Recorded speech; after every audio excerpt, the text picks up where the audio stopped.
Hello, Fightful Faithful. There's some kind of respiratory sickness that's sweeping the United States, mostly affecting children. But my daughter goes to kindergarten, so she brought something home. And I have now been sick for over a week. And what I didn't want to do while sick was watch one of the messiest NXT. What, Kate? What happened? If there's an illness sweeping across children, I can only assume there's children backstage and their regular writing staff was out, because there's no way competent adults think of this. I look like Where's Waldo today. If Waldo was logical storytelling, anything interesting on the show, where is it? Where is it? I don't know. But I know what I do know, Alex. What do you know? I know that this is your NXT Sour Graps post show for November 15th. We're in the holiday season, baby. And we know that you can get in your super chats, get in your humper chat, support us on Twitch at twitch.tv, Fightful Gaming, and show us your biddies. Don't be gross. No. I was holding up bits like on Twitter. Mm-hmm. I'm trying so hard to make this even remotely entertaining, because Alex, it was so who cares tonight. Like, the stuff that wasn't bad was completely inconsequential. The telegraphing of a lot of crap was so bad, i.e. Braun Breaker and Von Wagner opening the show. Is just, I feel like in some ways it's worse than the Vince era. I'm not saying that the show is worse than the Vince era. The Vince era shows were worse. But with Vince, I had no hope. And I'm not trying to be like dramatic. It's wrestling. But hope is dead, and the art of wrestling is doomed as we know it. Not to be dramatic, but like, yeah, there's never gonna be wrestling that's entertaining again. Right. No, exactly. Got Jeff Gaming. Jarrett and AEW. We've got don't get it twisted, Scooter Gaming. The kidlet is fine. She brought it home a few weeks ago. She's fine now. I got it at the tail end of whenever she's fine. It's me. How I know I got it from her? Because I've been sick for a week and she's still fine right now. So she gave it to me. The little ingrate. I feed her, clothe her. I pick her up from school. What does she do? She gets me so... I am coughing up stuff, the color of which has not been named by Crayola. I'm done. I'm done with being sick.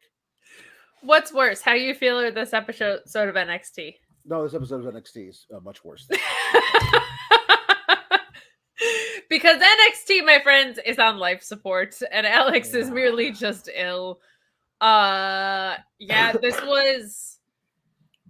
Oh boy, man. I don't know if there's a single story that I care about. Never mind, anything in the 2 hours. And then, but like, not only that, but like, they're like, hey, here's this brand new thing we're going to try and figure out on the fly. And there's zero, I'm telling you, zero chance the first match of this type in this NXT isn't going to be a literal train wreck. Somehow, an Amtrak train is going to be diverted directly into the Performance Center. I can guarantee you the bedlam that will happen, the confusion that will happen around that match will be so much more. I'll be so much more confused by whatever Shawn Michaels actually books in that match than I would be if like a train fell out of the ceiling and exploded all over the ring. That would make more sense than whatever the hell Shawn Michaels books. But we'll get to that. Well, they kind of did that with Rock. They brought it in like a whole little like forklift situation. But we will get there, Alex. But I'm like, you know how every morning, if you guys follow Jeremy Lambert, our head writer at Fightful, who's just wonderful, he used to tweet every day, shout out to the people grinding legally and illegally. Now he tweets, psych yourself up to be yourself today, which I love because I got to do it.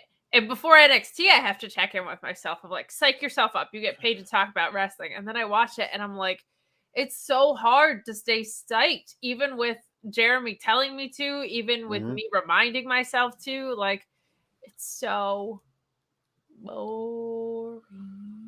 And I'm like, just very confused by some people's roles on this television program.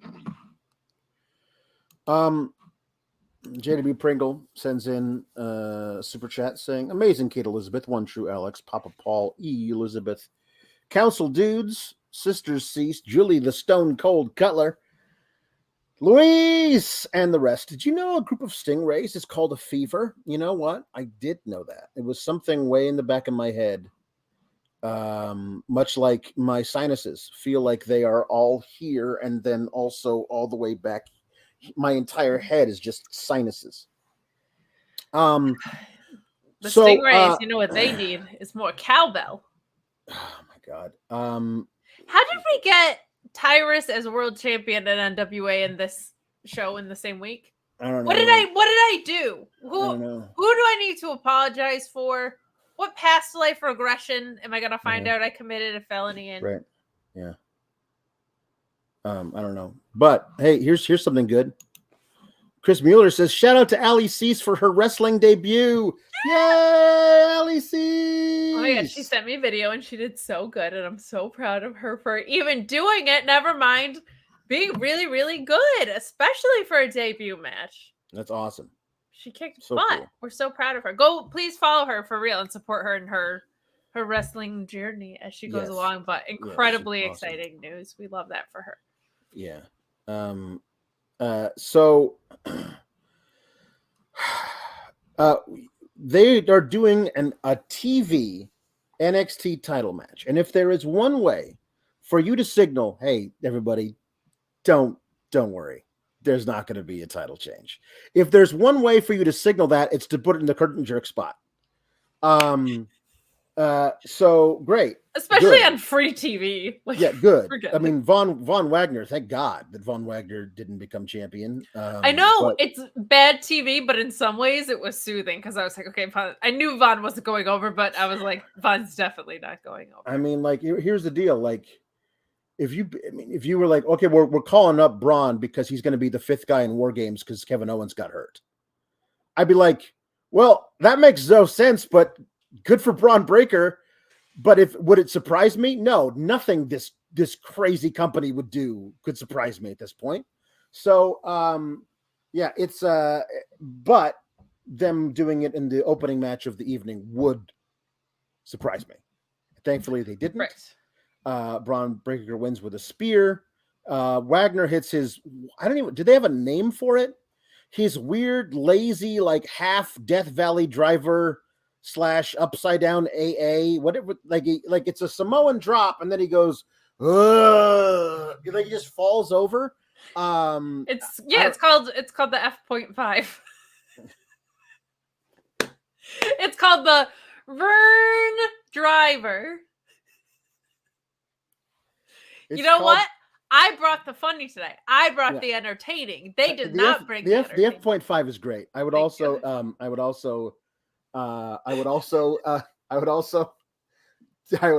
accept Death Vernley Driver, which would also be good.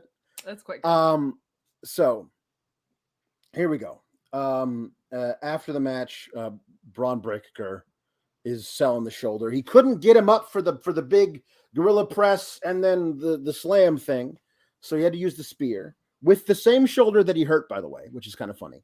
Yes. I can't lift you up, but I am going to smash all of my tendons in my shoulder directly into your midsection. Is going to explode into your midsection. Yeah, with the shoulder that hurts. It's a better idea. Anyway, so yeah, he wins. Von Wagner got pissed at Robert Stone for some reason, and Von Wagner got distracted by his own manager because he was mad at him for not firing the referee for counting slow. I don't know. It was really bad. Alex, do you remember when it's really good. The Verning Hammer is really good. Thank you. I didn't want to forget it. I was too No, proud, it's but I good, also didn't 'cause want that's to really good. interrupt you because I'm polite. That's also really good. A Cro-Magnon driver is really good.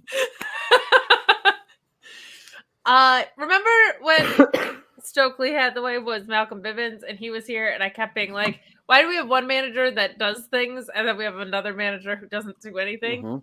Not doing anything is better than costing your own client, stupid. This can't be like a Von Wagner face turn, right? Right. And God bless him. I think he's doing it to try and keep his opponent safe. But every move he does not feel... Ever since he threw Wesley into a different solar system, every move he's done has felt like, I am powerfully placing you down on these stairs. Like, it's not great. However, Braun looked awesome in this. I feel like he excels. Like a lot of people excel. I feel this way about Brian Cage and his comeback run in AEW. Some people feel more comfortable when they have an enormous opponent that they can pick on, someone that's bigger than them.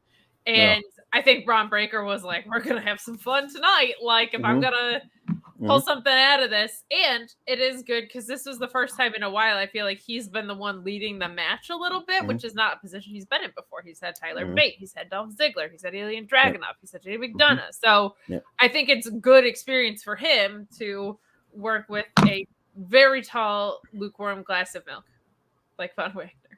Right. The human ambient. Tom LaValle has an idea for the name of Von Wagner's finisher. Is it called the Come Tuesday? Nope, it's not. And Ryan Sullivan says, if Allie's finisher isn't called the cease and desist, I will be sad. It absolutely should be called the cease and desist.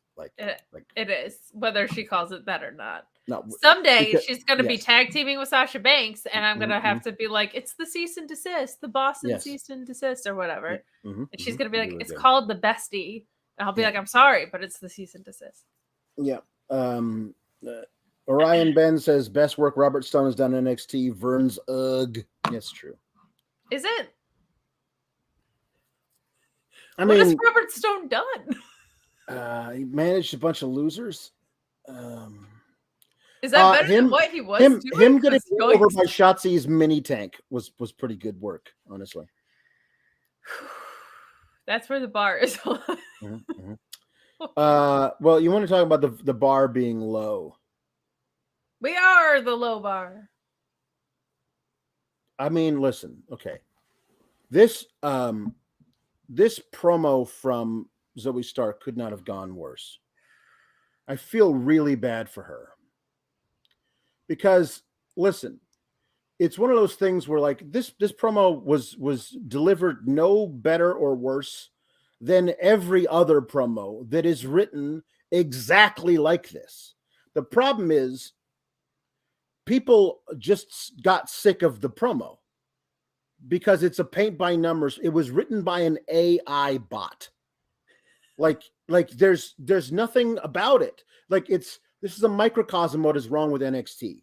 The current version of NXT is it feels like everybody's got to pass the same class by doing the same stuff. Everyone's got to cut the you people promo because eventually you're going to have to cut it on the main roster. So you got to practice it.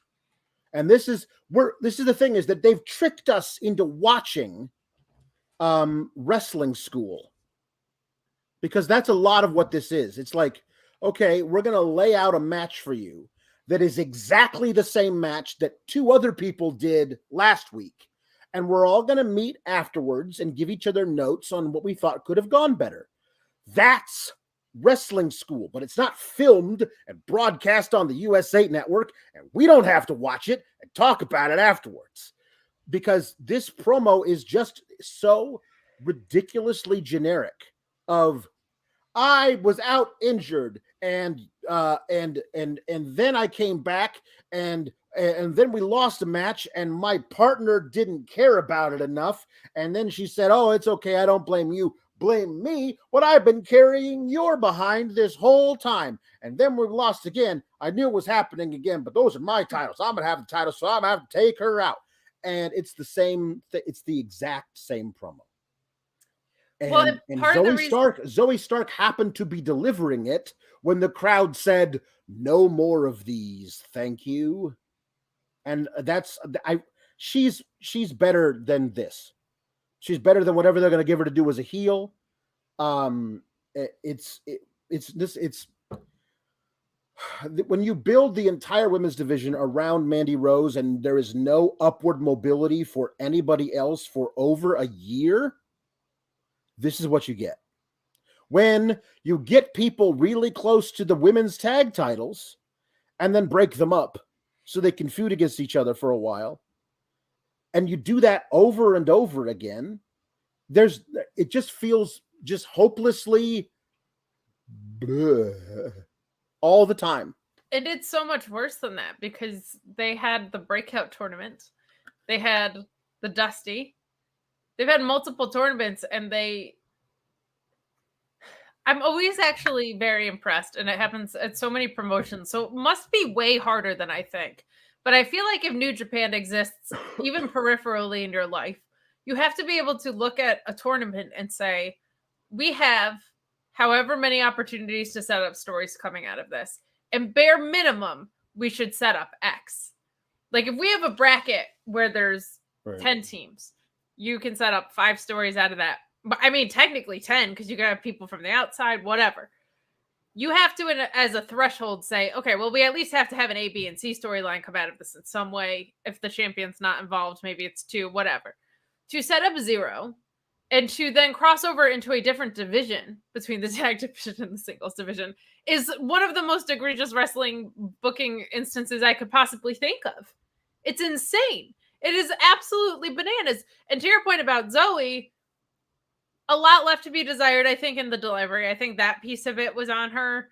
But like, yes, it was. But to your point, the script that she was given was just, there's nothing, nobody could have saved doesn't you could give it to Eddie Gilbert, it wouldn't have mattered. It part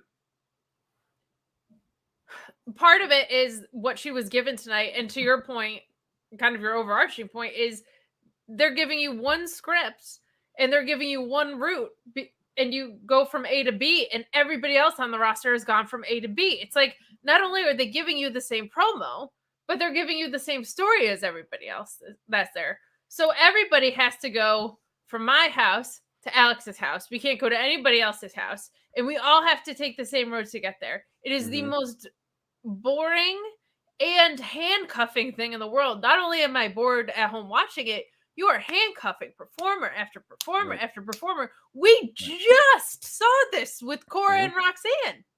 Just saw it. Right. It's insane. It's just absolutely bonkers. And you can't make for less interesting television than, hey, we tell the same story, but at least we script the same promo to get there. Right. I mean, yeah. My God. Here's the way that I try and describe it. If you're like taking music classes and you're learning how to play the cello, the oboe, the French horn, whatever, the way you prove you're really, really good at it is you play the same music that everyone else has played for hundreds of years exactly the way they played it.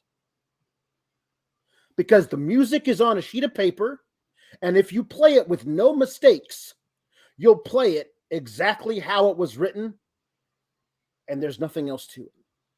But like a jazz musician who's riffing, coming up with their own things, using their own creativity to be able to make the instrument work for them, that's a different thing.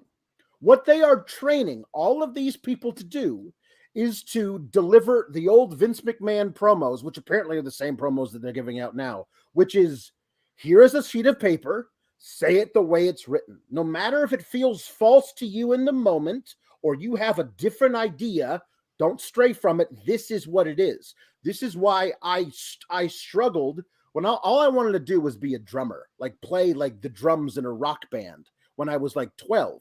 So I like, I'll take band in middle school, but they don't give you a drum kit to start out with.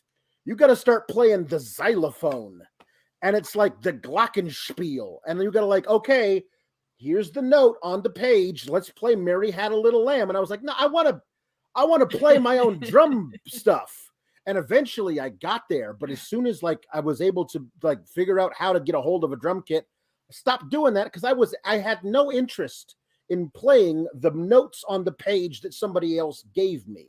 I wanted to go out and create my own rhythm, my own beats. And but no. Some of the most exhaustive part of that is they have so many layers of people say it's developmental. I understand that, but this is AAA. Like you have non-TV, you have Level Up, you have this, and you have. I always compare it to baseball because I love baseball, and you have the main roster. But the other reason I compare it to baseball is baseball nerds hear regularly that the jump from AAA to the majors is incalculable compared to single A to AA to AAA. And that's where these people are supposed to be at. They're supposed to be at, can you sink or swim on the main roster right now? And this is just not good. But then again, neither is the main roster again. So it's better than it was, but not great from the booking side. But it's just, I mean, the same vehicles every single time, the same playbook every single time. And it's an insult to your opponent because they still never. Nikita Lyons just saw what happened with Cora Jade and Roxanne and could never have seen this coming from Zoe Stark. Right. Even though Roxanne and Cora were at least friends and the two of them were on screen, 4 times together? It's right. Just, it's just so bad to do your talent because you're not only handcuffing them, you're not testing their potential at all. You have no idea if that person can be a star based on that. No. Get out of town and take a bus. No. And the crowd chanting against her. Somebody's angry or whatever. Which is the same thing they chanted at her when she turned last week. She's like, I was angry, but I'm not now. And then she got messed up because she was supposed to memorize all of her lines. It's just, I feel really bad for her because I think she's really talented. And the idea of I'm going to come out a week after I turned and cut this promo on the person I turned on who's not here, crucially, so she can't respond. And then next week she'll have something to say and I'll interrupt her. And then we'll set up it's just paint by numbers. It's the same feud that Cora Jade and Roxanne had, except for it's 2 different women, but they're going to be doing the same beats. The same story beats are going to be right there. This isn't helping anybody, and it's really boring for us because we just watched it. And I would love to see a tag team. I would love to see tag teams in the tag division, not tag team wrestling constantly used as a device to set up singles feud. It's the laziest crap, and it hurts your singles division, and it hurts your tag division. Mm-hmm. Congratulations, you're stupid in 3 languages, like Paul Rudd says in that movie. Yeah, exactly. Sir Paul of Elizabeth says, our best wishes for Alex's recovery. Thank you, sir. And a peaceful demise for NXT. My dad doesn't even watch and he knows. NXT needs to be old Yellered at this point. Shout out to Sure JW, the sisters, the Marks, and all of the SGS. Thanks, Dad. Thank you very much. Tom LaValle says, Alex, sorry to see you're still sick. Feel better when you feel like it. I feel like feeling better right now. Can that happen? But no, apparently that's not how it's going to happen. Not on Tuesday. No. Remember those Must Be Monday commercials? Mm-hmm. This is like Alex is sick and bored out of his mind. Must be Tuesday. That's right. He says we do get the best bangs in the biz tonight, and I'm sure the singing will help. Yes, the singing. I'm sure lots of singing will do wonders for my voice. Yeah. We're gonna have to probably pawn some of these off on you. Yeah, exactly. JW Pringle comes up with a very, very good question. I think the answer is indubitably yes. Is Ali Cease our first ever true sour grappler? Oh yeah, right? There you go. I mean, I pretend all the time that I've wrestled. Like I did it today. I responded to tweets and people are like, "Oh, that person has a great spear." I'm like, not as good as mine. Yeah. Matthew Plus is here giving us money to lob insults in our direction. Matthew Plus says, that's a mighty nice sweater you got there, Kate. Too bad you didn't choose a red and yellow one to match your lips and teeth. Actually, my lips are red and red because I have lipstick on them. There you go. Not Matthew your best Plus work. says, Not your best good work. dad Paul still subsidizing his 40-year-old girl. Now listen. Not 40. Never 40. If we don't see the super cuts, the super chat cuts. So. We don't. We wish we did. We should. Listen, there's listen. You and I both do shows separately that don't feature each other, and we don't get. There are not nearly the amount of super chat. This show is watched live by so many fewer people than other shows that we do, and we get way more super chats because it's the most important. Because you guys love our brand of ridiculousness. And also pay me to sing songs in funny voices. But I don't see any of that money. I know. Not directly. That's funny. We should work that into our contract. A percentage of the Tuesdays super chats. Let's figure out how to do that. You call your lawyer, I'll call mine. My lawyer's a horse. Lawyer? Yes, and we'll get the whole thing squared away with vote. Actually, this is so good. We could peer pressure Sean. Yeah. I really want to do like occasional jukebox one-offs, like either on Fightful Select or on the public that's just super chat driven. Yeah. But it's like his least favorite thing in the world. But if he hates it. All of you people in the chat are like, oh my God, I would spend so much money to do it, we could peer pressure him. So say that you would. That would be funny. That would be funny. JW Pringle says, did you know a Maddie minus is called a poop butt? I did, actually. True. It's Latin. Yeah. Mm-hmm. Matthew Plus also sent money for my cold. Like he wants to pay my cold to stick around, I guess. That's actually like the most heel thing he's done. I think. It's true.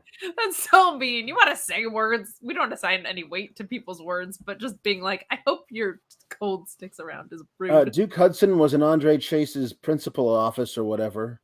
Hey, why did you throw in the towel? I did it because, so sue me, I love you too much. I didn't want to see you hurt. You don't have the word quit in your vocabulary. So I threw in the towel on your behalf, sir. I love Chase you too much. If that's a crime, then put me away. He's really overselling it. It's Duke Hudson, so I'm more likely to enjoy it because I do enjoy him. I don't know what any of this is or is leading to. It really does feel like Duke Hudson he's doing a fine job, but I think he's incredibly miscast as this guy. He's tall, he's charming, he's got that voice and everything. Like you could do something really interesting with him. Why don't you marry him? I'm saying like he's falsely charming. Like he's got that smarm to him. If you want to keep him heel, which totally makes sense, your glasses just abandoned ship there. That was weird. They can't handle NXT anymore. No, listen, I don't blame you. I don't. Yeah. There's got to be another guy you can pair him with where they're like gentlemen heels or whatever. Like this he's doing whatever he's trying, but I think there's way more remember when he was wearing gold lame vests and his entire character was plays poker? Like, is this a step up from that or a step sideways? Oh, that's a complicated question that doesn't deserve a lot of thought, but I'm gonna give it. It's a step backwards in that he and Cameron Grimes actually ended up having really good matches out of it, and I have no idea when he's gonna get the hell out of this. It's a step up in that I think people are, for some reason, like more invested. A lot of people like Chase U. It is growing on me because it makes sense in the way it functions a little bit more. And I kind of like this like smart aleckness about him. He's good at it. I feel about him though, like I feel about Johnny Gargano, where I'm like, you're really good at this thing. You should be in like a title picture though. So win some, lose some in that regard. But it is making sense out of something that has been mind-boggling to me for months. So I will take it. I would like the romantic angle with Thea Hale completely abolished due to the uncomfortable age gap between the two. Please no more of that. So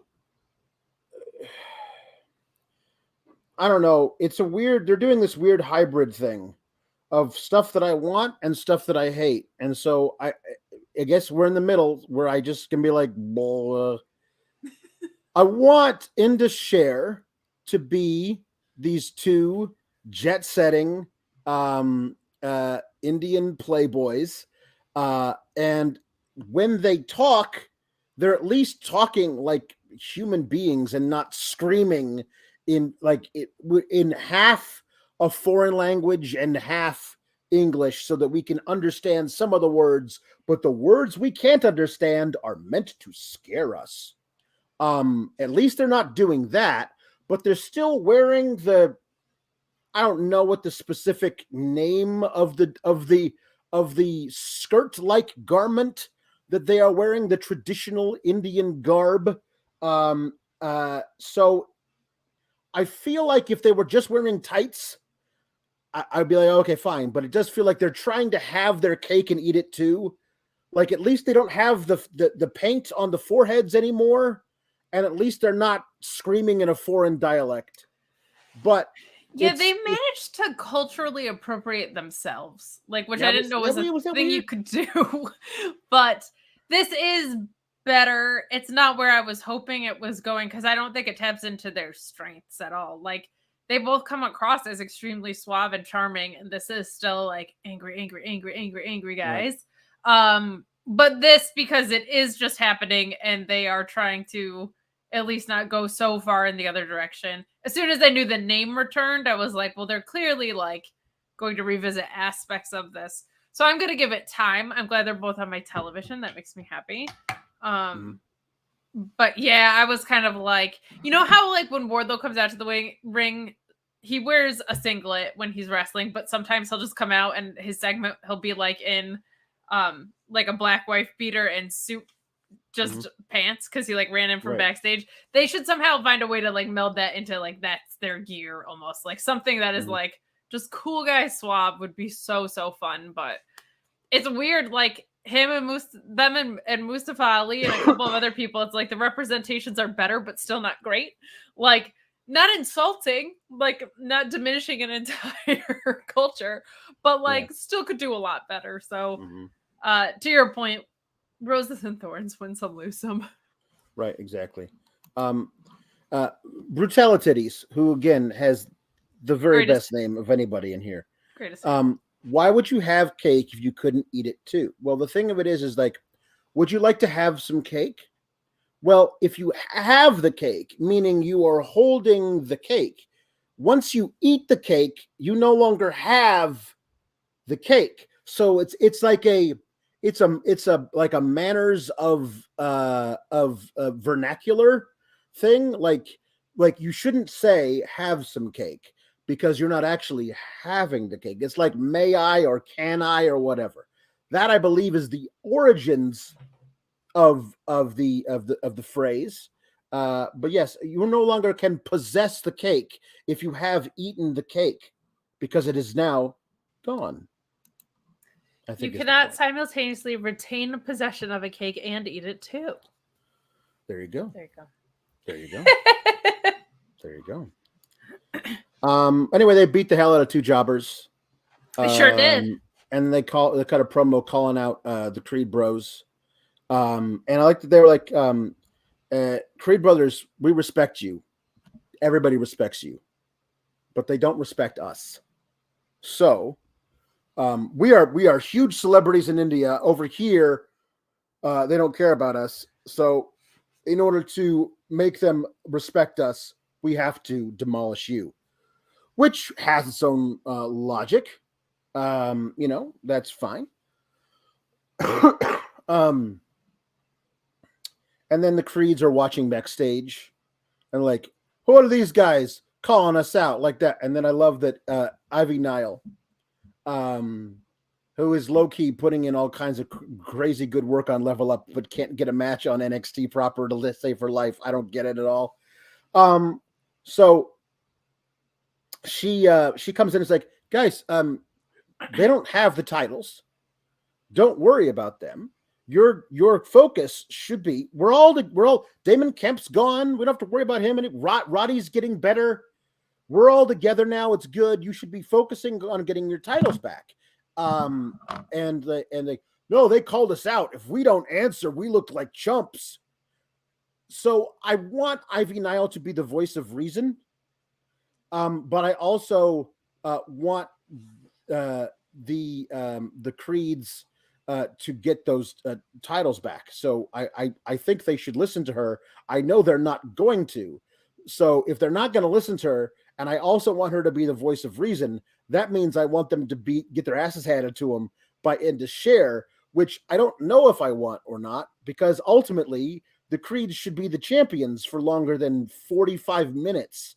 It feels like they were champions for a week or two and then all fell apart again. Well, they had it for a bit. It was just a shocker, poorly booked reign, I feel like. It certainly wasn't a long title reign, but it certainly wasn't them hating each other the following week and dropping it. Yeah, this was not great. Nobody in Diamond Mine is like a killer promo. Like, no. That's okay. Like, nobody in Diamond Mine should need to be a killer promo. Right. It probably wasn't a concern when they had a manager. But now they are without a manager, and nobody in Diamond Mine is exactly a killer promo, including Roddy, who I love, but is more of a bullet points promo guy, I think, than a hella scripted backstage dude. Mm-hmm. So yeah, there was a reason they had a manager, and this was it. But I just don't understand why Ivy Nile isn't wrestling matches on my television. I'll say that, like, under the Vince era, she was at least having matches for a decent chunk of it. Like, give me her and Wendy Chu in a 3-month feud all day. Make Ivy Nile your next women's champion. Give me Ivy Nile and Tiffany Stratton. Like, there's people that she should be working. Yeah. And they ain't on Level Up. I'll put it that way. Alpha Bill saying, this is why I love the show. We're gonna talk cake. We can talk cake. Yeah. Remember when we watched Is It Cake for our other podcast? We did. That was a long time ago. Yeah. It was the very first episode. Second. I think. Second episode. That's right. I made you watch first one, you made me watch The Courtship. And now I'm going to make you watch holiday movies, and I'm so excited. Yeah. Julie Cutler says, quick shout out to my friend Ariel Dominguez for holding his own in the match with Veer and Sangha. The facials were on point in putting over their strength. The jobbers did their job. They're literally called jobs. Fantastic. Good job, Ariel Dominguez. Yeah, we always love seeing talent get on television. We've been seeing a lot of really great independent talent on television. We saw Kayla Sparks on TV a bunch. It's nice to see. Backstage, when Braun, after he just finished the match, he's holding his shoulder. He just feels he looks very tired. And he kneels down holding the NXT title, and a guy walks up to him, and I was like, Dominic Dijakovic? Donovan Dijak, whatever you're going to call him now? No. It was JD McDonagh. And he's like, you're never going to be rid of me, right? And Braun's like, and which is also my exact face that I made when I thought, more JD McDonagh matches with Braun Breaker. I think I've seen all of them. So then later he's in the locker room, and Apollo Crews comes out and he says, hey, I told you when I got here that I was coming after your title. Watch what I do to JD McDonagh later, and I'm going to come after your title. And Braun's like, jeez, everyone wants my title. And I'm like, okay, that's the whole point of you being the champion, is everybody should want your title. They obviously told him to react differently to guys coming up and saying, I want your title tonight than they ever have before, which is a choice. And I just don't understand why it's a choice specifically now, but it is odd. I think this is like the most title defenses he's had in a short time because his other defenses were so drawn out. So I kind of get it. And he's had like triple threat situations. Like this I'll say this, it feels like the most work he's put in as champion during his reign. The gummed up part, of course, being creative, But yeah, like, no, that's what having a title is. Everybody in the company's fighting for that thing. I don't need a triple threat with Apollo Crews, JD McDonagh, and Braun Breaker unless they're going to strap up Apollo Crews and they think they're protecting Breaker in that way. But if you're sending him up, he should be losing and going out on his back like a real champion. Yeah. So I don't know, but I actually liked what we saw later with Crews and McDonagh as far as ring stuff goes. Really, really strong. Yeah.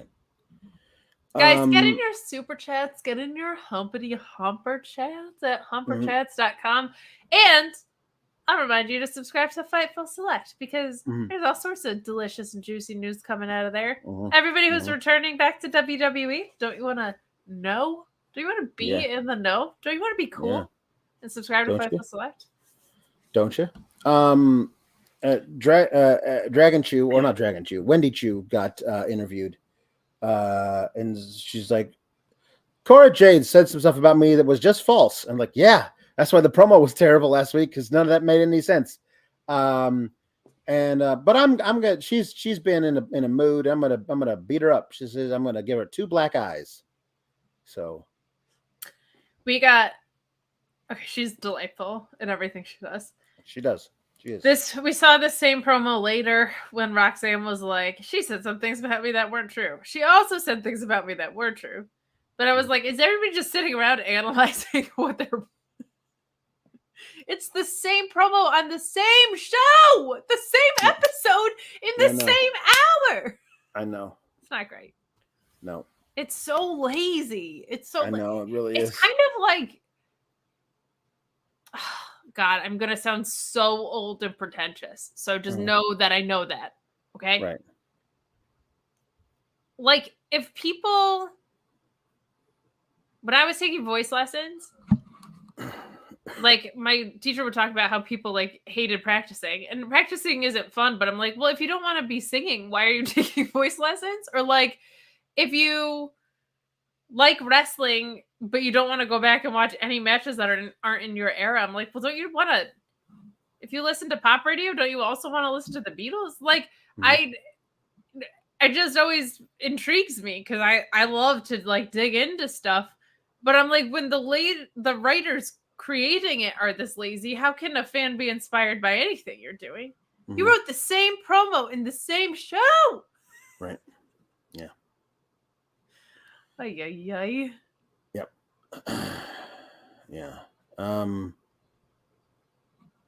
So, Apollo Crews, thank goodness, defeated JD McDonagh. It was a very good match. That was a really good match. McDonagh is a very, very good wrestler. Regardless of whether or not I enjoy him, he's a very good wrestler, and Apollo Crews is as well. We don't usually get to see that because he's working with Grayson Waller since he's been here, and also because he's on the main roster where he wasn't allowed to do anything good. But the match is great. Apollo Crews wins. A lot of back and forth. A couple of times I was like, are they gonna do a JD McDonagh match again? Because I mean, I wouldn't put it past him. Feels like Alba Fyre's had 15 title shots, so like they might do that, but they didn't. We're gonna get Apollo Crews versus Braun Breaker, which is good. And after Apollo Crews wins, Braun comes out to hold up the title, signifying that we will be getting that match. It's almost like if you just don't give Apollo Crews a fake accent or an eye with busted blood vessels in it, he's really great. Like, I've also enjoyed his promo work from the past few weeks of these detours he doesn't want to take to get to the title. Like, he's focused on it now. So just stop giving him weird stuff. Let him be a dude. He's an athletic phenom of a human being. But I really enjoyed this match. This was like the only match where I was kind of like fully invested tonight because I feel like even story-wise, man, there's nothing I can really sink my teeth into. We also saw some things culminating tonight, so that's also just the nature of the beast. But this I was like kind of not on the edge of my seat for, but very, very into the whole time. So a really, really strong match. Very excited that the right guy won. Yeah. I'm kind of intrigued to see where they go from here because it doesn't feel like Apollo Crews losing is the right move.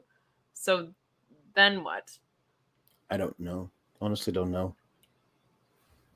I don't think they know. I don't care when I don't know. When it feels like they don't know, that is my issue. I like not knowing. I should be surprised as a fan. It feels like they have no plans. Yeah. I mean, I'm assuming they're going to do a New Year's Evil TV special. They're doing Deadline as a PLE. So I'm assuming they're going to do like a New Year's Eve Evil TV show. Like maybe Braun retains at Deadline, but Crews takes it just in time for Breakker to get a couple weeks off, get his sea legs, traveling around with everybody, and make a big debut at the Rumble, eliminate like 8 guys, and then show up on Raw or SmackDown. Like that's a possibility. That's a really clean timeline, and I think that's also a great match to run back if you're going to run back something 2 or 3 times. Make it that one. Make it with a guy who's more experienced than him, who's going to be like a great match in the ring. I'm fine with that if they do it, but also are we getting New Year's Evil? Because we're not getting day 1. I mean, like, I'm saying, like, they're probably not going to do on the 10th of December. Oh, you mean like a Tuesday, like a Tuesday TV thrown special. Together gimmick? Yeah. Gotcha. You know, the way that they did those, whatever. Spring Breakin'. Like those. Yeah, exactly. Spring Breakin' or the Great American Bash or whatever they call that thing. Break-a-kin. Yep, that.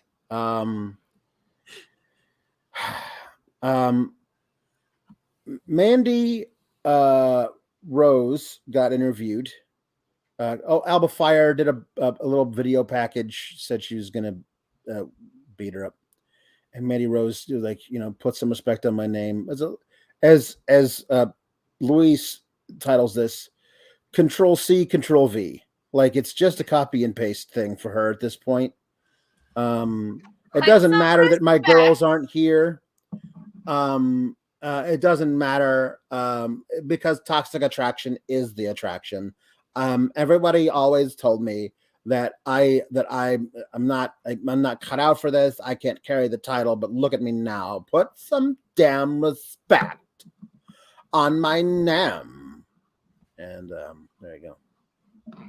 That was alarmingly accurate. Thank you. Appreciate it. Now we're at the point where their FaceTime segments were so bad I kind of missed it. I wanted them to have a FaceTime where they're like, "Hey, bitch, I'm gonna bring the champagne after your championship win at our celebration." Right. Yeah. It's true.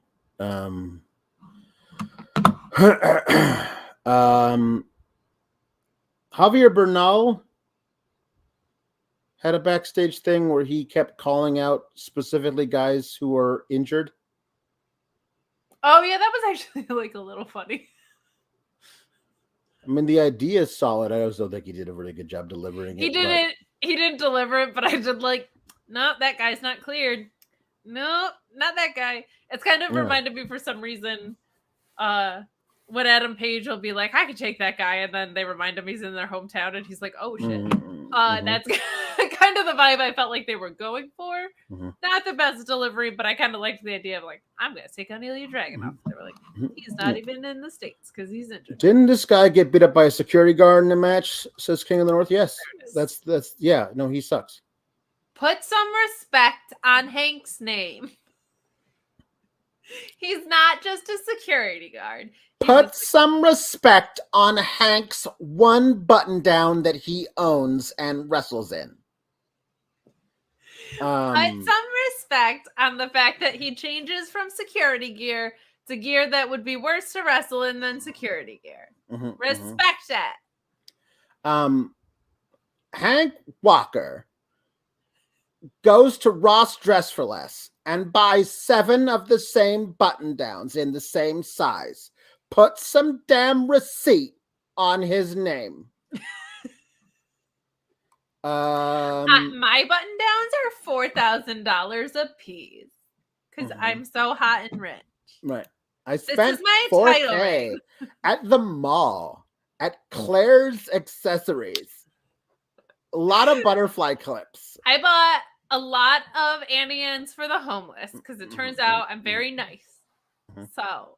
Yeah, you wouldn't know it by the way I talk, but I donate to charity all the time. But I only do it for tax write-off because I volunteer at a soup kitchen like 3 nights a week. That I would love. And we secretly found out on the side she was like a saint. Yeah, that'd be she fun. was like, I don't know. I dyed my hair brunette, and it turned out I just changed my whole perspective on literally everything. Yeah, I like it. It's true. I'm in that version of canonized Saint Mandy Rose. Do you know what I am out on? Booker T. All things Booker T. He is so bad. He's worse than I thought he was going to be. He's so bad. And I thought he was going to be really, really bad. Like in the Von Wagner match, he spoke a paragraph, like a chunk of text, that I swear to God, there were no words in it. It was just like, none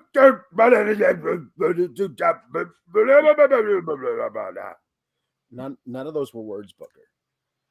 It like when Mandy Rose came out and Vic Joseph asked him a question, do you think she's scared? Well, look at her. That's Mandy Rose. I don't even know if that's an answer to any question. That's what I'm talking about. That's what I'm talking about. He said really something bad. in the first match about like these guys wanting basically the old school thing of like they want to go to the pay window because they want to live a champagne and caviar life. And I'm like, Baby Steiner and Von Wagner are not like an MJF rich guy gimmick. Like, no, what are you saying? Von Wagner trying caviar is a backstage YouTube thing. That might be the most interesting. Maybe Booker T's a genius. Maybe we're onto something. I don't know. It's funny because Vic will ask him a question and Booker will just shout something that doesn't relate to the question at all. No. And it's and just then like mailbox and Vic's like, and then Vic will ask the same question again and Booker will shout something else that doesn't actually regard anything, and then Vic will just give up and move on. I think Vic misses Wade Barrett an awful lot. He's not really. There's really nobody like you can't bounce anything off of Booker T because he doesn't like give anything back to you. He just screams generalities about like things and whether or not he has been talking about them. And spoiler alert, he's always been talking about that. Whatever just happened in the ring is what he's been talking about. Which is actually, it's very valuable he says that because I have no idea what he's talking about until he clarifies that. That's true. It is helpful. This NXT contract signing was it was everything it was, I guess. It's mostly just Booker T.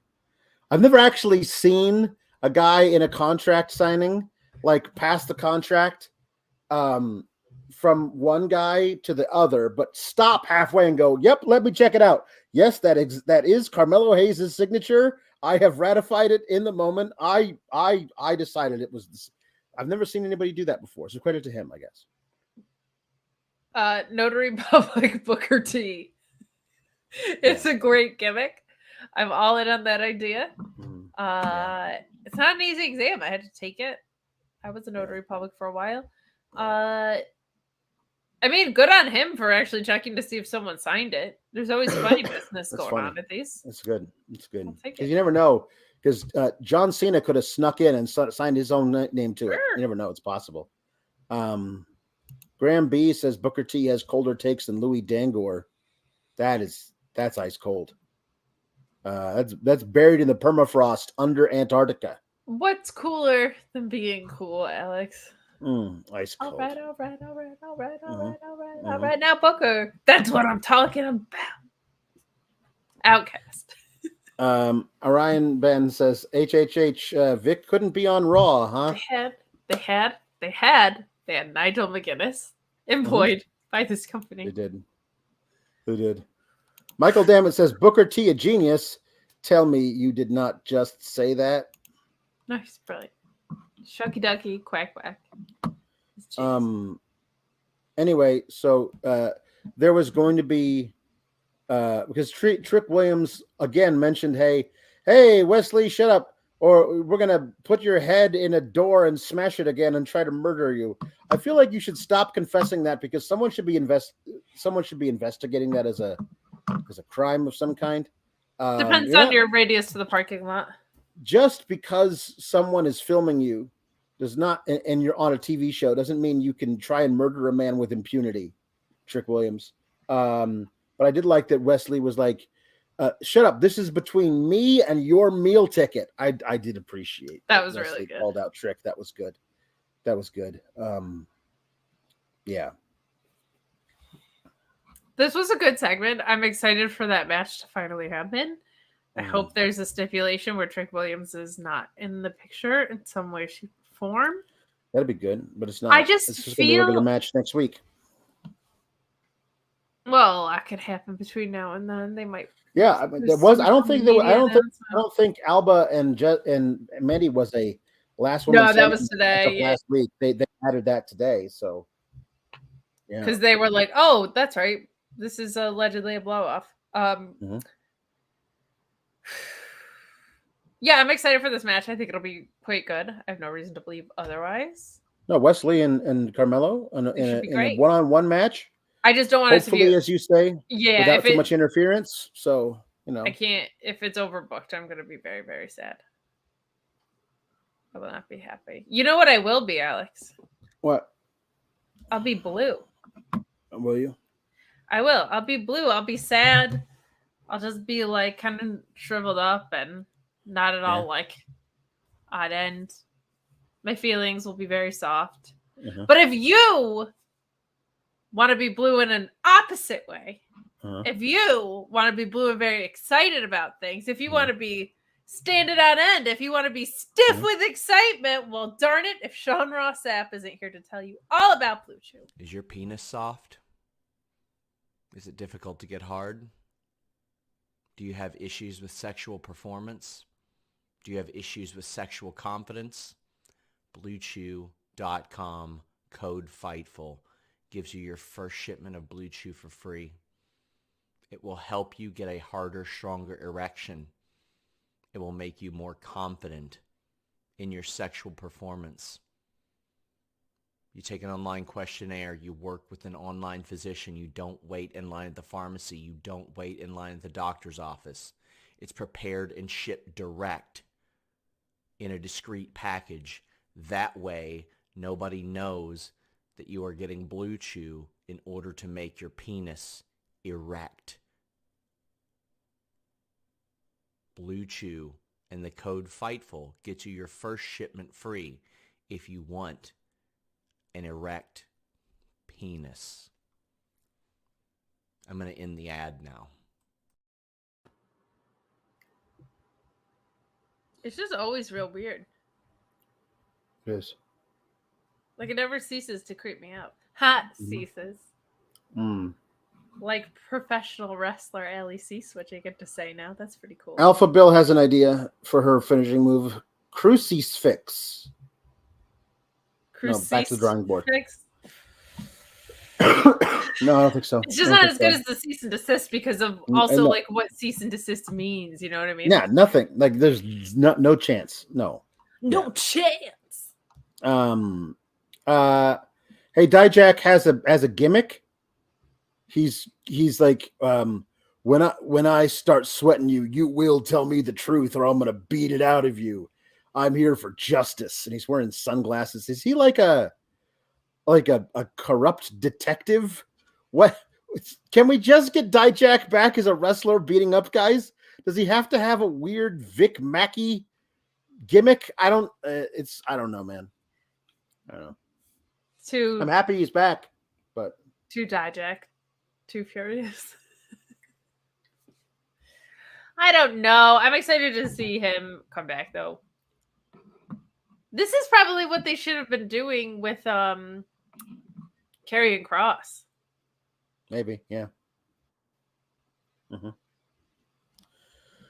There's a backstage segment of what who's the Odyssey Jones and Idris Enofe and Malik Blade, where Malik Blade explains the Argyle sweater vests is that his father was a pastor, and he was an upstanding man, and blah blah blah. And he died, and I went to the attic, and I found some boxes of his sweaters, and so I decided to wear them as a tribute.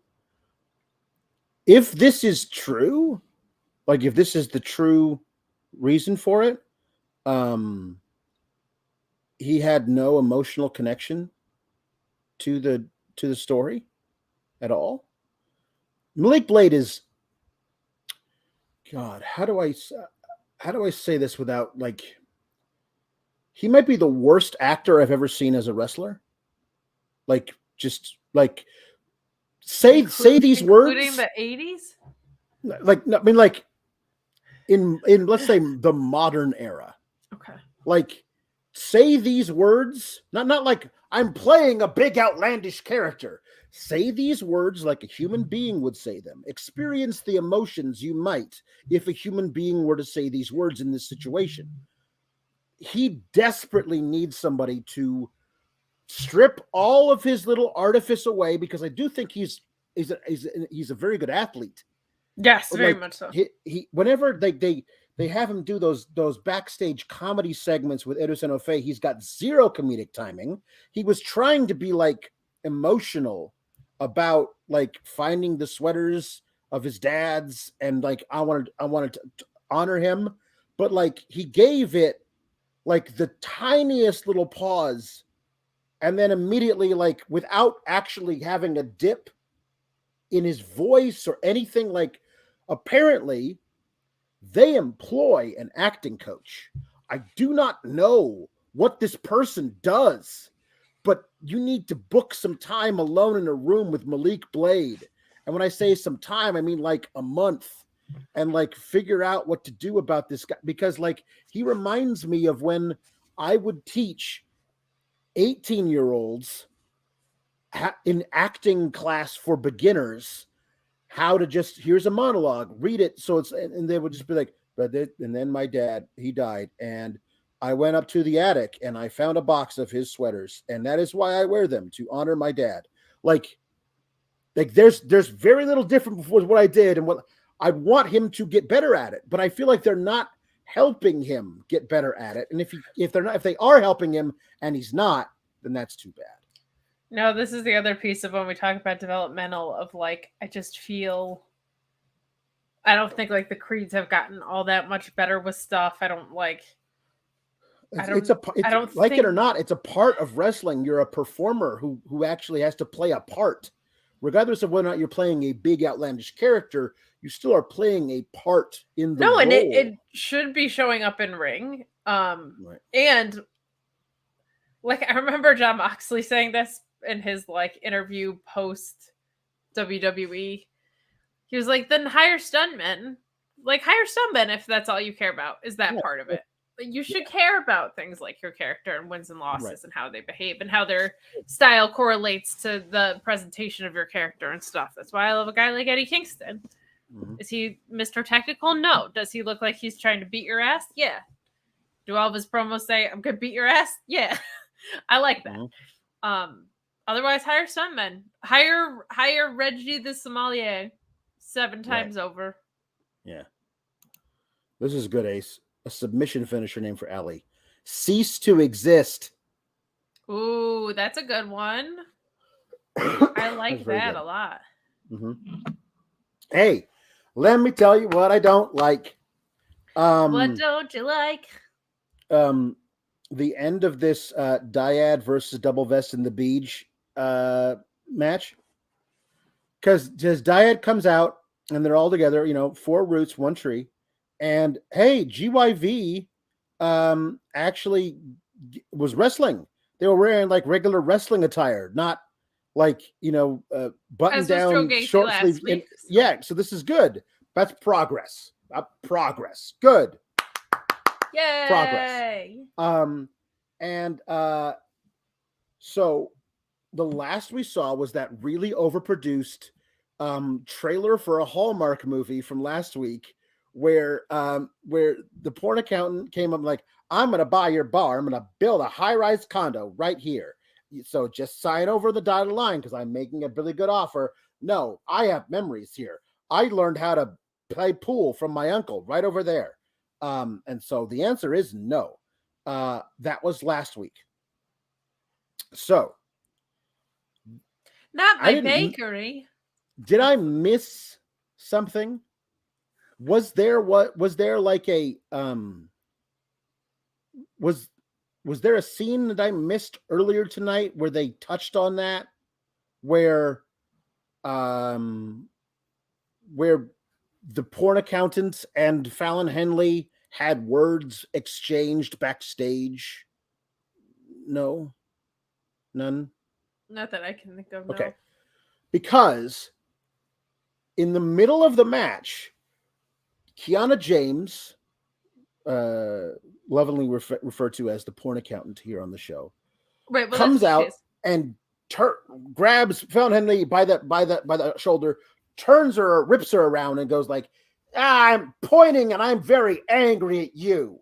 Just generically angry about something as I point at you. And then she takes a really wild swing and misses, turns around, and Fallon Henley punches her, and she falls back into the lap of Brooks Jensen. Meet cute. And so now they're going to fall in love. The Beej maybe actually might finally get his namesake. You never know.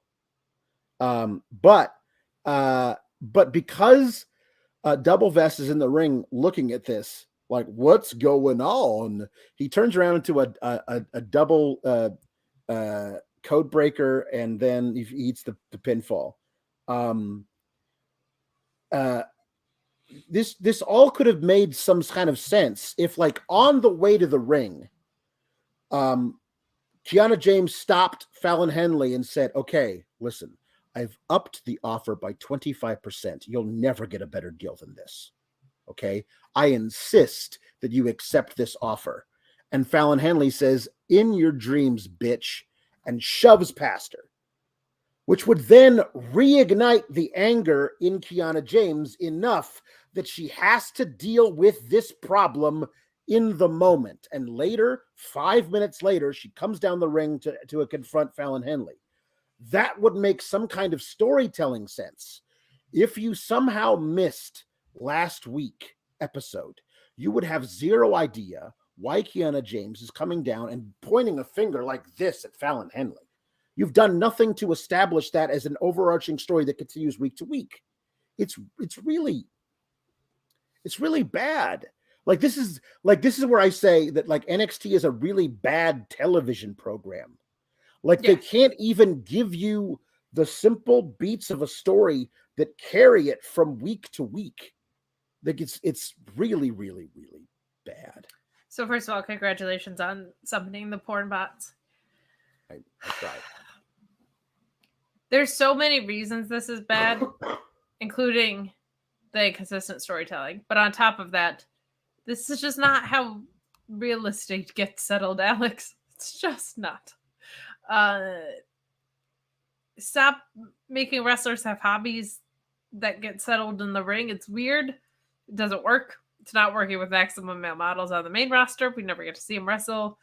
This doesn't work. And it's the bummer about it is Kiana James actually can kind of go. Like, she looks pretty good in the ring. So I think she got a main roster look this week as well. So creative is meant to support, not hamper you. And it so frequently does the opposite. And again, like, we see the same stories every week. We saw the same promo twice in one episode, and now we're seeing, like, just enormous gaps in storytelling. It's just so bad from a television perspective, and it's so insulting to an audience that would tune in more than once a week. Not great. Yeah. So we're definitely getting a romance, or at least a one-sided romance. So here's, I mean, like, this is, I mean, to me, it kind of feels obvious, but then again, obvious can be good if it's actually done right. Porn accountant is going to try and get her hooks in to Beej, thinking that if she can somehow, use her Woo feminine him. wiles on him, Seduce then he'll him. get Fallon Henley to sign the papers. And if not, then he can get her to maybe forge the papers or something. But Beej is going to think she's really in love with him, but of course she's not. And that'll progress the storyline. Yes. Oh, 100%. They think this is Indi and Dexter Loomis. Again, it is very much not. And it's his whole character is a masturbating redneck, so I don't really know what to do with this. But I guess it gives that something. But also, they're supposed to be an important tag team. They held the NXT UK titles, and now this is happening. I would be shocked if this didn't cause dissension within Double Best and the Beach at some point, too, because we can't let women have all the fun of best friends that can't coexist, right? It's not good. Not good. Alpha Bill has it. You're going to do a deed to the bar on a pole match. Yeehaw. There you go. JP Pringle says she has anger about the numbers. She's always angry about the numbers. Oh, the numbers. I need them to be higher than they are. They are too low, these numbers. Assistant, go make these numbers be more than what they are. Hija if you de la need to Contadora raise de your Ono. numbers, Yeah. use Bluechew.com code Fightful. Good stuff. All right. That was great stuff. That was great work. Don't undersell me. Should be Michael's Hoganing me with that. Well, here's the deal. We'll talk about Michaels right now because this guy, This fucking guy. in a pre-recorded thing, talks about this new match he's got set up for Deadline.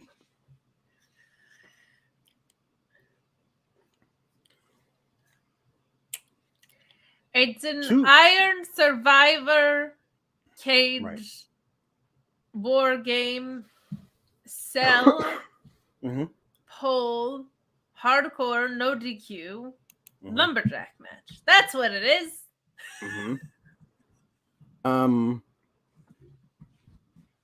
want to make sure I got the times right on this thing. Okay, here we go.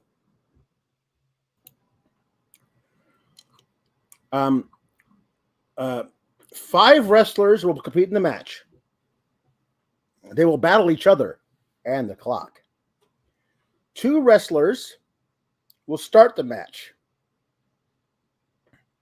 Every 5 minutes, a new wrestler will enter until all 5 are in the ring. So, elimination chamber without 5 minutes. 5 minutes. 5 more minutes. There's going to be 3 wrestlers at the 10-minute mark. At the 15-minute mark, there will be 4 wrestlers.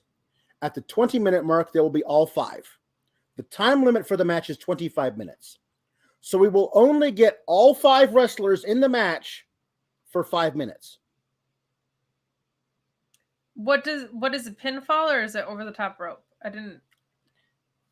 Pinfall or submission or disqualification. So it's elimination chamber without the pods. With a time limit. Yeah. And the 5th guy to enter has 5 minutes. And that's it. If you get a pinfall or a submission, you get a point. But if you are pinned or submitted, you have to go into the penalty box for 90 seconds. And after that, you can come back and re-enter. Okay? This only works, forgive me, Sean, if when you are pinned or submitted, you lose a point. Because otherwise, the guy who comes in last cannot win the match. And has the disadvantage when you enter the has the absolute disadvantage. because everyone when he enters will be tired, but they will all have like 4 to 3 to 2 to 2, and he'll have none. And he'll have to try and pin somebody 4 times to tie, unless you somehow, unbelieving, like in a way that makes us disbelieve all of everything, somehow at the end of 20 minutes, when the 5th guy enters, it's 1 apiece. Everybody's got 1 fall, because that's the only way you can book a match like this. You have created a match type that requires you to book it one way and one way only. You can't have a match. You have to lay it out so that the 2 first guys never get a pinfall on each other. The 3rd guy who enters, maybe one of the 3 guys gets a pinfall. So when the 5th guy enters, if he's down 5-0, what's he even coming into the ring for? So you have to book it so that nobody's pinned anybody. Now, I'm not saying there's going to be somebody with 5 pinfalls, but the opportunity... No, but you would be, by definition, a terrible pro wrestler if you were not... If you were one of the first 2 people and you did not win, or at least one of the first 3 people and you did not win, you would be one of the worst pro wrestlers I've ever seen. But I figured out how you book it. Ready? Everybody's battling.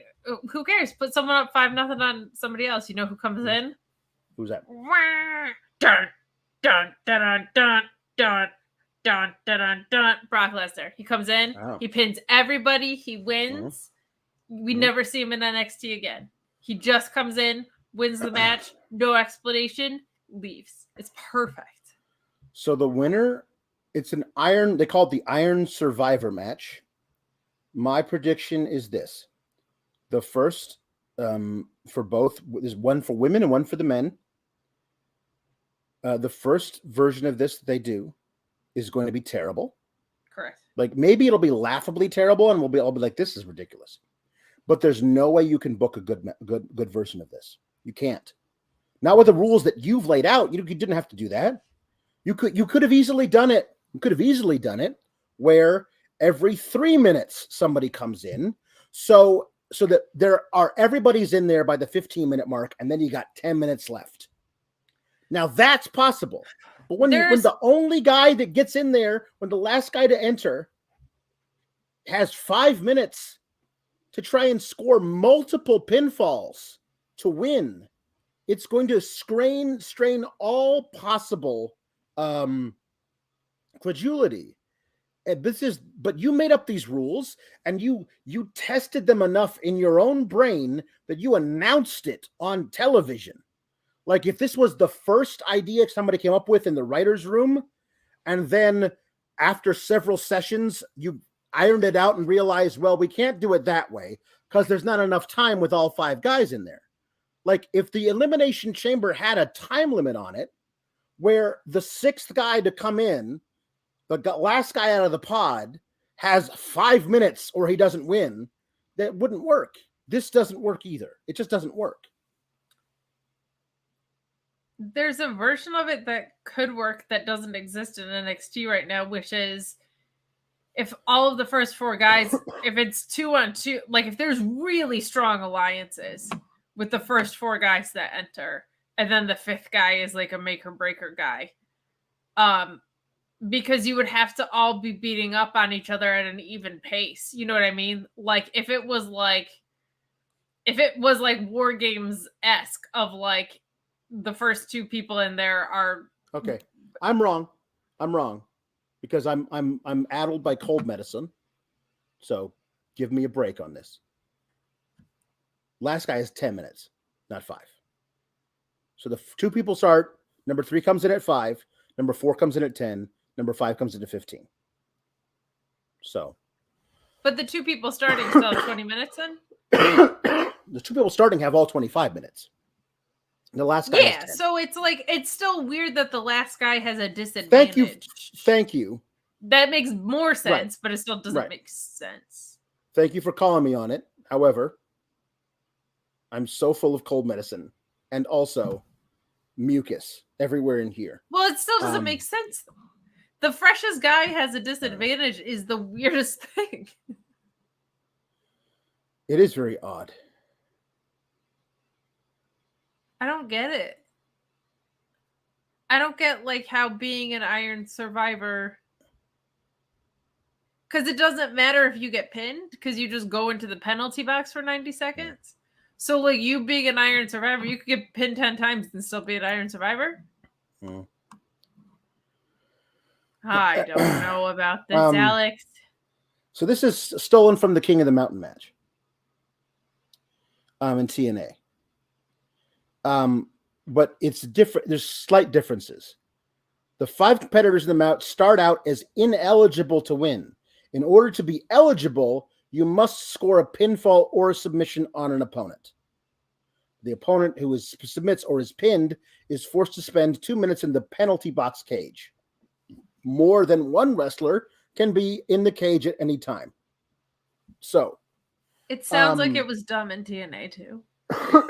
Oh yeah, no, I'm sure it was. It was a Jeff Jarrett idea.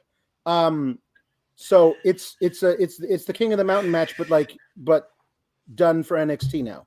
It's like this is a first of its kind. You sold the King of the Mountain and switched it up a little bit. It's unoriginal and bad. Okay. And you got to have 5 of them in the match. And when they were showing all these pictures, the whoever wins is the new number 1 contender. Okay. Which is why we can't do Apollo Crews gets 2 matches in a row, because the winner of this gets the next title match against whoever wins that match. So 5. I don't even want to do the mental gymnastics to try and figure out who the 5 are going to be.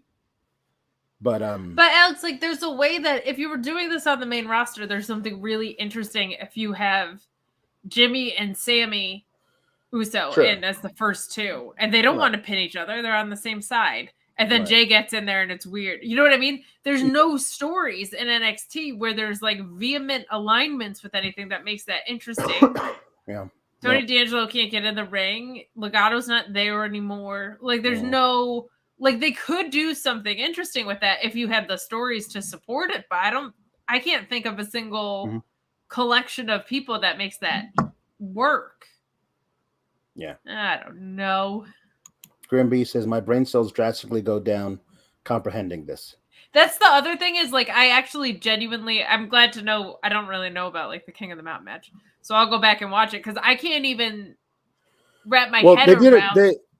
They did a Queen of the Mountain match, like a month ago, for the knockouts. So you would probably enjoy that more than watching Jeff Jarrett. So watch that. You know, it'd probably be a lot better. But, like, I need to see it happen because I can't even like wrap my head around like people going into the penalty box and stuff like that's so weird. So it'll be good to go watch, I guess. It is a kind of a thing that you've decided to. You created a match type in which you are already in a corner, having booked yourself there to begin with. It's just a very odd way of doing things to me, but there's just no stories. Like there's no. Anyway, yeah, the winners challenge for the world titles. Yeah, so there you go. Indi Hartwell beat Tatum Paxley, beat her up pretty good, while trash talking Ivy Nile at the end. I appreciated the indie wrestling chant. Thought that was cute. It's good.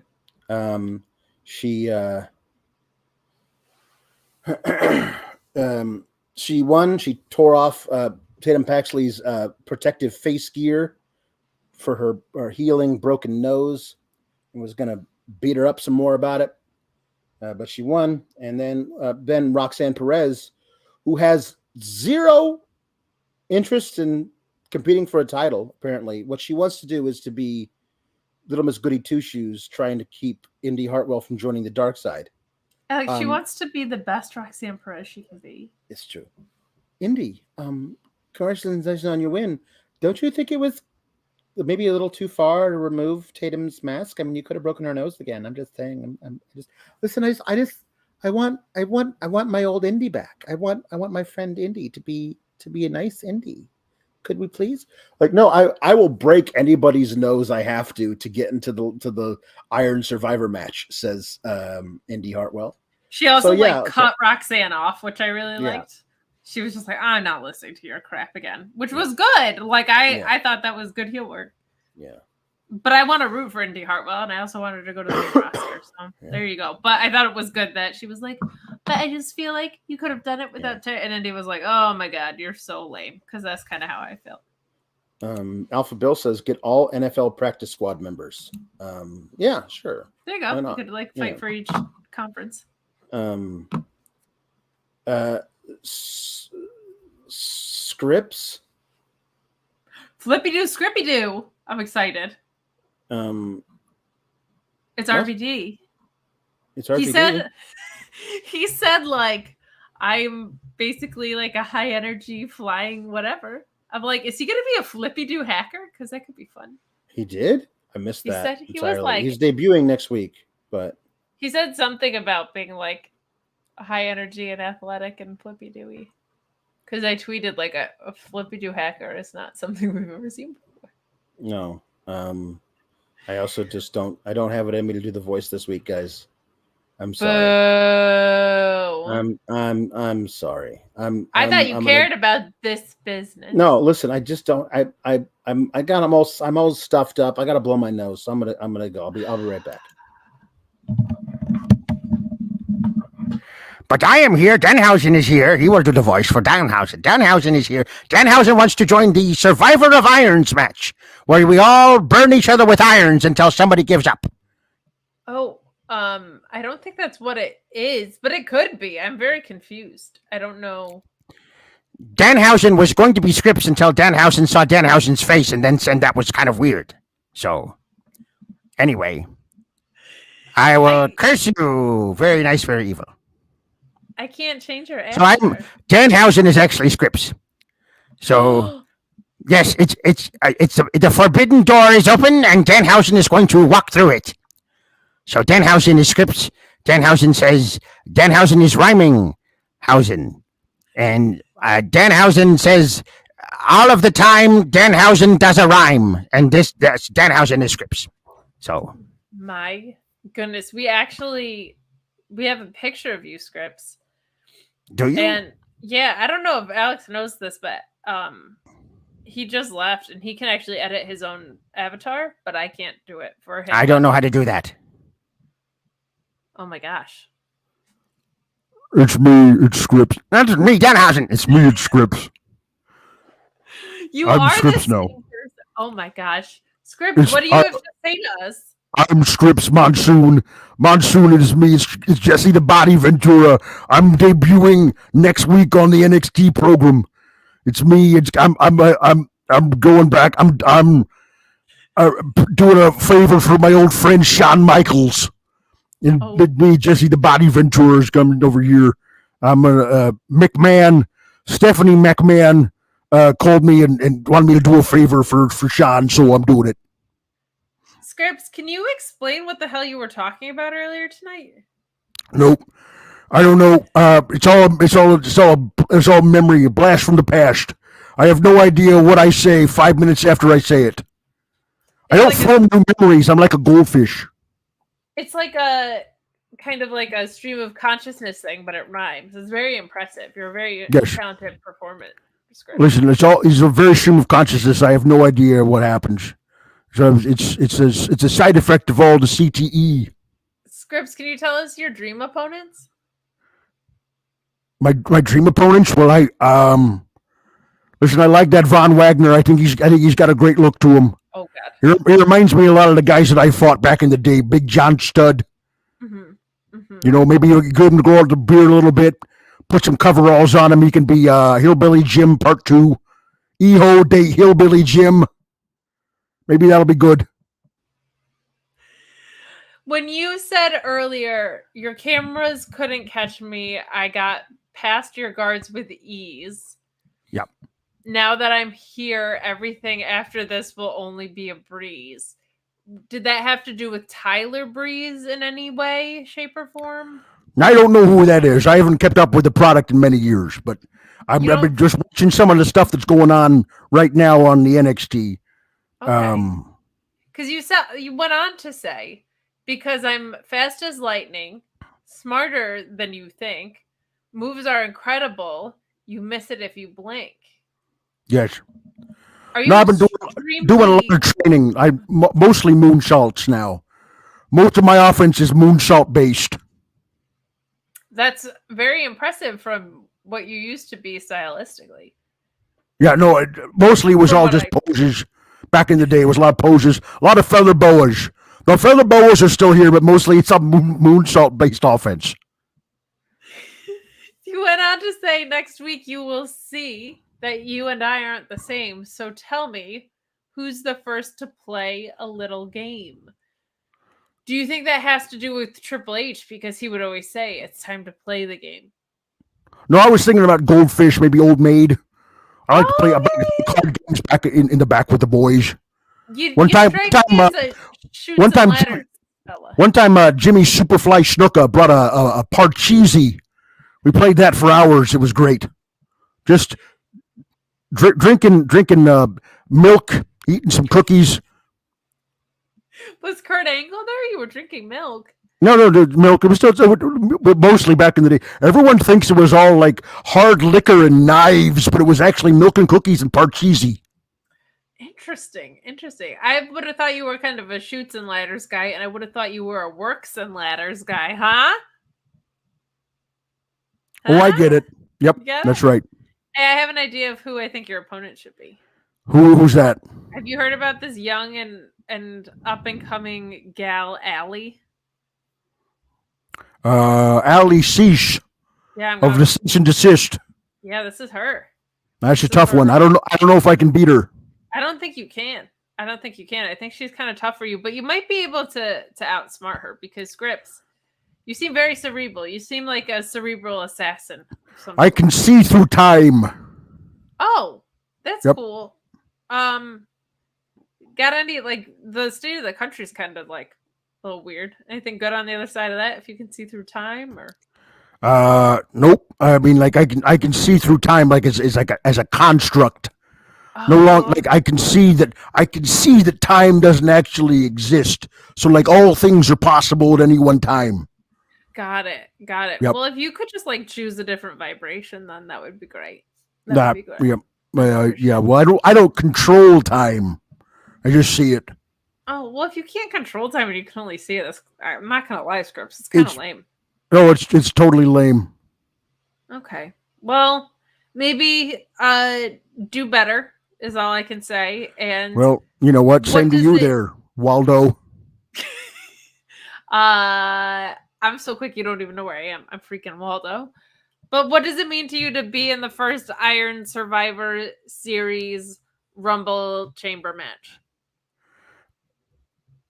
I mean, it's great. I hope I'm the last guy in there because I all of my offense is moonsault based, so I'm not really sure I can just do moonsaults for 25 minutes. I'm not as young as I used to be, McMahon. Well, none of us are.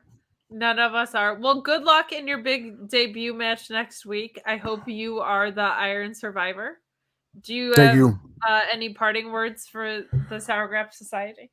Well, listen, I'm going to say I'm a survivor. I'm not going to give up, just like Destiny's Child. I think those are some inspiring words from you via Beyonce. I think that's thank great. you. Or from that's Beyonce true. via you, I guess. Mm-hmm.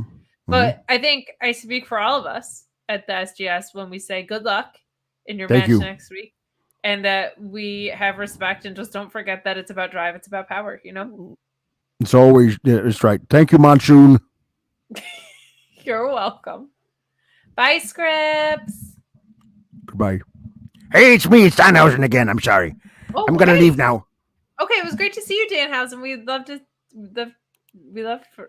What happened? I'm sorry. I ran out of Kleenex. I had to go down to the corner store. Oh, my God. There was Scripps and Danhausen was here. And Allie Danhausen was here? Showed That's up great. on screen for a second. It was crazy. Like, my goodness. Yeah. Look at her. So, yeah. You always just miss him. It's weird. It's you know? a shame. It's like, oh my God, is he hacking your stuff? it's possible. Yeah, maybe he's hacking me.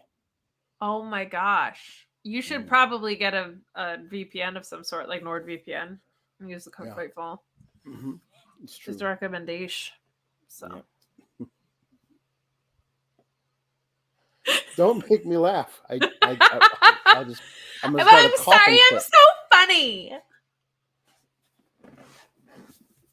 I'm glad you weren't in here when Scripps and Danhausen were here. They were yucking it up. Did you know they used to play Parcheesi in the 80s, 90s? A lot of Parcheesi and drinking milk. That's funny because I would have thought it was all hard alcohol and knives. Yeah, and drugs. Like a lot of hard drugs, but that first-hand account from Scripps. That's weird. Yeah. Anyway. Luis Polito says, now I need the Jesse Ventura acai moonsault. I don't even know what that is referencing, but I'd like to see that too. It can't be worse than Tyrus's frog splash. Nope, it surely can't. So new definition to the flying nothing from that guy. Yeah. Oh my God. Scripps and Danhausen were friends with Bobby Fish, according to A-Shock. I'll have to ask him. If he knows Bobby Fish next time. Interesting. I think he might be his great grandkid or something.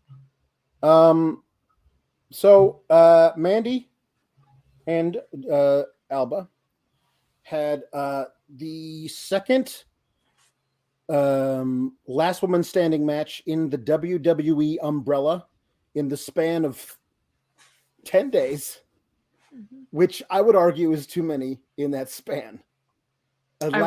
Last person standing matches are they're never usually very good because they invite all kinds of overbooking. They sure do. And this was no different. One might think that they just didn't put the title on Alba Fyre at Halloween Havoc so they could get to the 1 year mark with Mandy. I mean, why else would you even run this back, Alex? Because they love to torture me. I don't know. Mandy Rose wins via nothing of her own doing. So par for the course. Put some respect on her name, Kate. I don't need my girls here to win. I can just have other people here to win. Why would I ever have a clean win? Respect me, even though I'm constantly freaking cheating. Yeah. Not great. Not great. Not cool. Mandy Rose laid out on the announce table. Alba Fyre climbs to the top of a ladder to do a swanton onto Mandy Rose and turns around to see Isla Dawn, who spits, British mist. I guess she's a witch, so it could be anything really. It's blended eye of newt. So so she spit it in. Then she fell off the ladder through the table. She wasn't pushed. There was no added velocity. She just fell from a height of 5 feet through a table and couldn't get up. And when the table collapsed, it collapsed directly onto Mandy Rose's ankle, and it bent in a really, really unfortunate way. Listen, do I want Mandy Rose to no longer be the NXT champion, NXT Women's champion, more than almost anything in wrestling? Do I want it to happen because a table broke onto her foot and then tore some ligaments in her ankle? No, I don't. But she was hobbling a lot, and the way that table collapsed onto her foot, it bent, you know how your foot, here's the way, your foot is a foot, and your foot is a foot. I'm following. Your foot is a foot, and it's flat on the ground, right? Mm-hmm. And then the leg goes up. Well, then imagine your foot just going completely flat in line with, it completely went not great. So we'll see if she was just selling, but it did not look good. She could barely stand to get qualified for being the last woman standing. So yeah, it was like the last woman hobbling. Yeah, I don't know what happened there. But anyway, if she is healthy, I am convinced that they will have her beat Asuka's record. She's definitely going to beat the number of combined days that Shayna Baszler had over 2. Yeah. Yeah, I don't know, man. I don't know. Which is weird because that's like one of Triple H's points of pride. So it's just odd that he would let that happen. My issue is who is left for her. I mean, sincerely, other than a returning Tiffany Stratton, I guess you could make an argument for Nikita Lyons or Ivy Nile, but she's fighting people on Level Up. Like, who hasn't faced her unless you are going to. She did a promo after, so it must not be that bad. So that's good. Yeah, it did not look pretty when it did not look pretty. So people also give promos with broken feet, especially when the adrenaline's still there, like right after. Right, we'll see. Great, we'll see. We will see. That's also a really great way to sprain or dislocate. Like something can pop out and then pop back again. But either way, hope she's okay. Sincerely, but I feel this way about a couple of title reigns right now. What is the best case scenario now? Like, nothing productive can happen for her or an opponent right now. Nothing. Like, nobody is getting over from fighting her because she keeps winning dirty, and she doesn't gain any credibility. She just has to put respect on her name and then cheats. So I think the only way to get something productive out of this is to put it on Roxanne. It doesn't seem like they're going to do that. Can't do it with Cora because Cora's heel now, and it's too like it's not like, well, you could do heel on heel, like that doesn't click. Unless somebody's coming from completely out of nowhere, which I don't think they are. A multi-person match might do it, but they've already tried that a few times, and she always still wins anyway. A multi-person match makes sense for her to win because she can win without cheating. Right. I don't know, man. Like, I just don't know.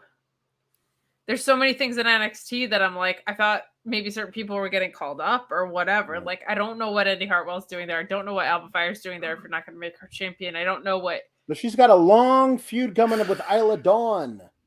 Yeah, I don't know. Who's a witch. And apparently I think she was controlling the Titantron to be like all wonky and weird. It makes absolutely no sense that she's not in Schism, and she was definitely under the hood the first time. Yep. I don't know, man. DNC Digital says with these dominant reigns, it allows them to make stars, but also make another when they get beat for the title. Theoretically. So who theoretically should be happening all along. Yeah. I would say that they've wasted the opportunity with both of them. Roxanne Perez is so far away from the title picture right now. I mean, in a couple of weeks, she'll be probably in that iron thing, and she might win it. Oh, the iron thing. The iron thing, whatever it is. That's actually not a bad call to have a very, very naturally underdog babyface win the Iron Survivor thing. Yeah. But I even mean timeline wise, what do you do here? Yeah. And Braun, I was thinking it'd be Apollo Crews, but that doesn't make a new star. You know what I mean? No, but I'm kind of okay with that. Because I like Apollo Crews because he never won it. He never won it when he was in NXT, and I think he was due, and they called him up too early. And he can give a lot of developing talent great matches, and he can take it from Braun. He can get that moment for himself that he needed at the time, and you could have a run with him there. The problem is I don't want a run with Apollo at the same time we're getting a run with Mandy Rose, who's not actually, let's not forget, not actually an NXT star. She was on the main roster for years. And then she came back down. It's the same thing with Apollo Crews. I don't want NXT to be like, well, we got nothing for you on Mondays and Fridays. let's send you over to Tuesdays. We'll put the belt on you for a year and a half, and none of the kids will get over, and that'll be a total success. Like, that's not a, I don't want that for all titles at all the time. No, I think Apollo Crews could win it, hold it for like 3 months, and make a new star who beats Apollo Crews. But I don't know who that person is. They think it's Grayson Waller. I was going to say, like, an Apollo Crews 3 to 6 month reign. I feel like 6 months maybe, because like whoever takes it should probably be 2 to 3 matches. God, remember when NXT title reigns were like, you get built and you get built and you get built and you get that title match and you become champion, and you're champion for 6 months maybe, and then at the time you're champion, somebody else is getting built and getting built and getting built and getting built, and they beat you. You go up and they become champion for a maximum of 6 months while they build somebody else to become champ. They just did that for years and it worked. I don't know why they're not doing it now. Well, and even when they didn't do that, when they did it with the women, they were establishing an entire women's wrestling renaissance. So that was cool. And there were like people that didn't go up that shouldn't have, right? Like Gargano and Ciampa, but they also went on to do really cool tag work or whatever. Like it was always productive. Right. This, I don't know if they know when they want to call people up. I think it felt like they were lining up to bring a bunch of people up in the fall. And then they said, why are we doing that during this time of year? Let's bring them up at Rumble. So I don't know, man. I don't like it when I feel like they don't know what their own plans are with their own talent. That's not a good place to be. Yeah. Not great. Put some respect on that Iron Thing's name. He did. He called it the Iron Thing. Yep. Yeah, Mandy did some.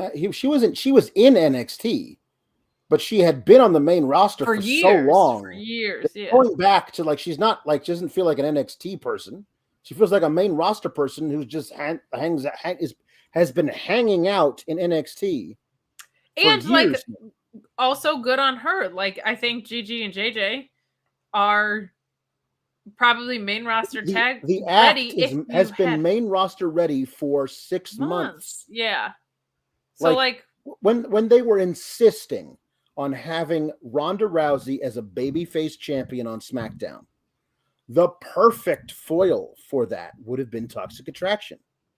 The hot, sexy chicks, there's 3 of them. She's got to go through all 3 of them. How do you make Ronda Rousey somehow an underdog babyface? Not that I would book it this way, but this is how the only way they book their baby faces. You have to have a bunch of women opposite her. Now, I'm happy she's no longer a baby face, but when they were trying to do it, that was the way to go. 100%. This is also very true. I didn't think about this. Oro Mensah, who was in that ladder match, they haven't mentioned him since that night. Did he get injured? I don't know. I'm gonna look that up right now. Yeah, I don't know. I thought he got injured in that ladder match. Don't quote me on that. I have no idea. I know Nathan Frazier did. Bob's his uncle, And though. He's Bob's in good your hands. uncle. Yeah. Oral Messiah, excuse me. He was on Level Up. They're recording matches for him on Level Up. Well, awesome idea to put him in the big North American title ladder match and then do nothing with him afterwards. Bang up job, Sean. Literal bang up ladder match. Like physically banged up. Luis says they're booking Mandy Rose like Bruno Sammartino, but without the credibility. Yep. I mean, it seems like it is. Lord Kev says that moonsault based, more like bath salt based. Love y'all. I have no idea what that's in reference to. It's weird because I wasn't here for a bit. Was apparently about scripts? I have no idea what that was about. I'm not sure either.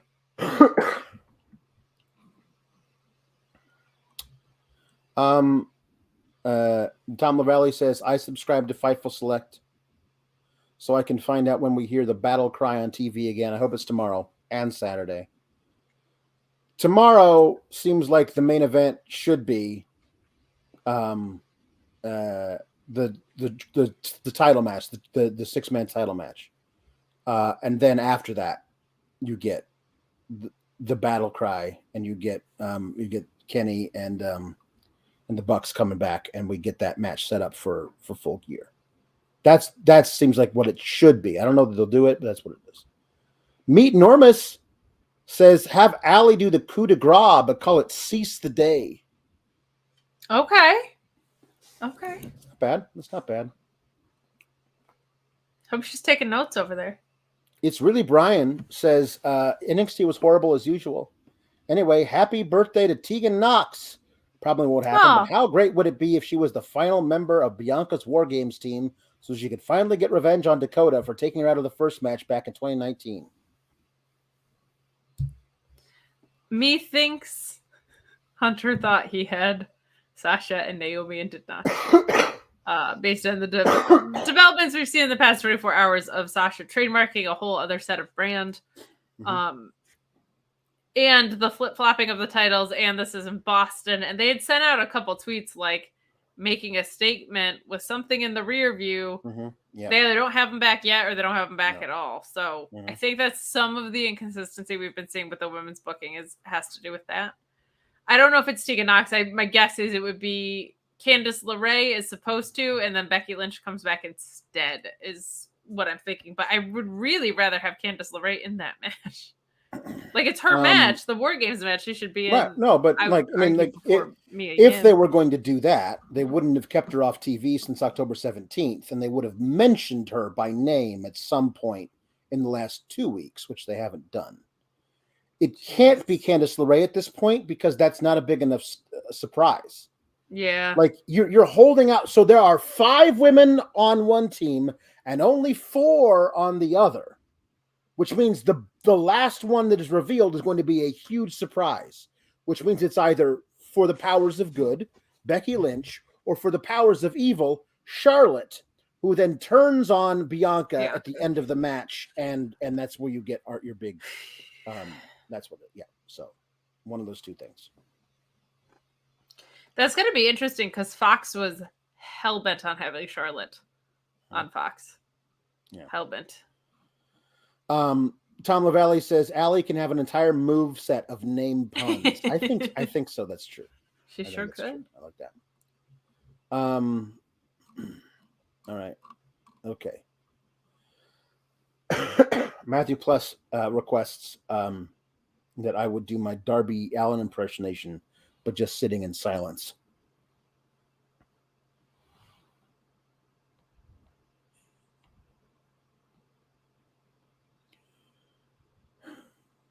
There you go. Thank you.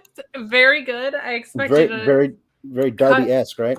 Yeah, you should be cutting to some like highly produced vignette. Yeah, it's true. Aaron H says, thanks for being kind and accepting, folks. I recently have had a big change up in my life, and the SGS has been a beacon for me. He wants to plug my YouTube. God, I wish I was able to stream more, but it's because I'm sick and it's hard for me to do that. Who's that? What chat is this from? Who's this from? This is from Aaron H. Thank you very much. H. My YouTube, Alex Sour Graps. When I'm healthy, will be more gaming streams, hopefully more often. And I'll get back to doing, I used to do what we called the Sour Power Final Hour, where I would watch the last hour of Raw live and chat with you guys. But it's too hard for me to do all those things back to back while being sick. I want this damned thing to go away. But he also, Aaron, if you have Twitter, send me a waving emoji, please. On Twitter. Says wants Braun Strowman ruining the opening to A Christmas Carol. Hold on, I gotta get rid of some of this stuff. That's an excellent request.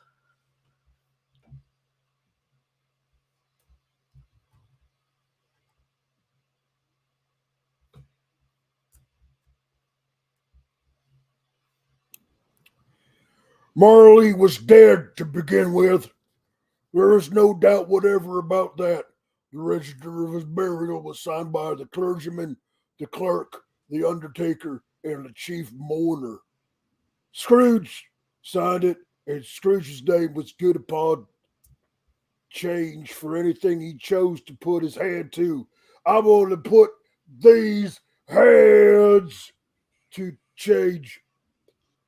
No, Marley was dead as a doornail, like any flippy-do bullshit, like flippy-do little piece of crap. It comes around, I'll make you dead as a doornail. I'm not finished with you. Not finished with Christmas. That's me every December 26th for another month. Regal. You have a real buffet tonight. I do. Regal doing Chains of Love by Erasure. How can I explain when there are a few words I can choose? How can you explain when words get broken? Yes. Do you remember there was a time, when people on the street were walking hand in hand? They used to walk about the weather, making plans together. Days would last forever. Come to me, cover me, hold me, man in the mask. Together we'll break these chains of love. Don't give up. Don't give up. Don't give up. Don't. Together with me and my baby, we'll break the chains of love. I'd like to chain you up to a bed and then drizzle you with honey and things. Scrummy, ooh, ooh, ooh. Pastry-like. Battle sir. Frolic. Graham B. wants Axiom to sing Rock Lobster. We all do. We were at a party, and then they fell in the deep. Someone boosted gadget, or it was a rock lobster.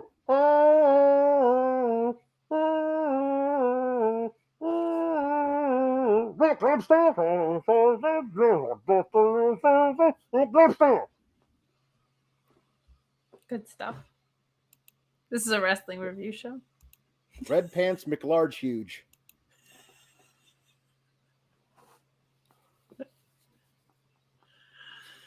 All right. That's good. Luis Villarreal wants Scripps to sing Party All the Time.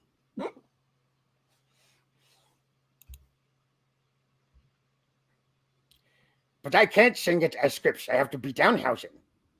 Someone has to help me with a mop. Is there someone who could put a mop up there so I could sing it as Scripps? Yes, your prop mistress is right. Trying to find the right mop. Story of my life. Where is it? Scripps, where did you go? Where did you go? Go. There's you as Joey Janela. Here you are.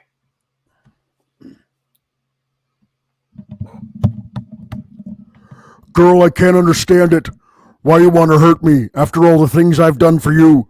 I buy you champagne and roses, put diamonds on your finger monsoon, and still you hang out all night.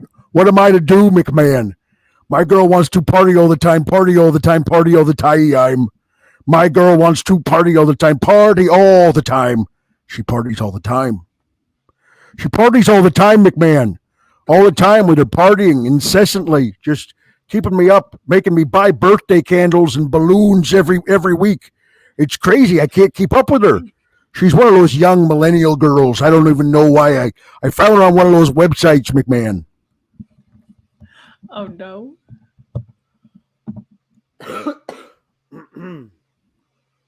Having both Scripps and Danhausen on screen for that was delightful. What happened? What is this? What is this thing here in front of me? What's this? Okay.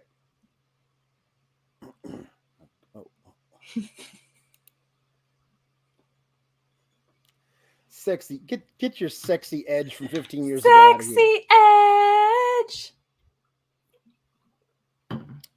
Orion Ben wants Finn to do Pink Floyd's Mother.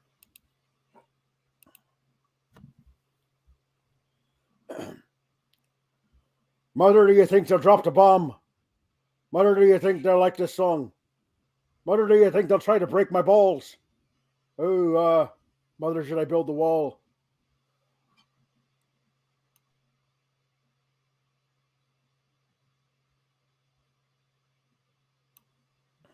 Mother, should I run for president?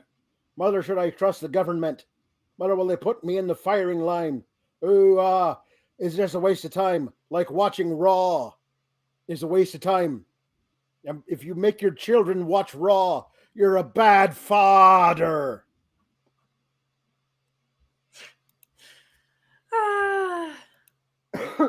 Wow, man, I'm losing it here. We'll give you a Kevin James break. Thank you. That's good. Kevin James. Meet Normus wants Linda singing "Nothing Compares to You," dedicated to Meet Normus, aka Mop Normus, aka husband number 9. Hello, Meet Normus. It's been 7 hours and 15 days since you took your love away. I go out every night and sleep all day since you took your love away. Since you've been gone, I could do whatever I want. I can see whomever I choose. I can eat my dinner in a fancy restaurant, but nothing. I said nothing can take away these blues because nothing compares. Nothing compares to you. It's both so lonely without you here, like a bird without a song. That's me. Nothing can stop these lonely tears from falling. Tell me, baby, where did I go wrong? Meet Normus. I could put my arms around every boy I see, but they'd only remind me of you. I went to the doctor, and guess what he told me? Guess what he told me? He said, girl, you better try to have fun no matter what you do. But was this the new doctor?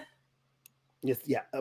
Listen, I know you were not happy with the old doctor because he got arthritis was flaring up and he wasn't doing anything, so you had to go to the new doctor. Listen, I go in there, I tell them that I'm hurting, and they be like, here. Here's a prescription of the same thing we've been giving you for years. It hasn't been working. It's not working anymore.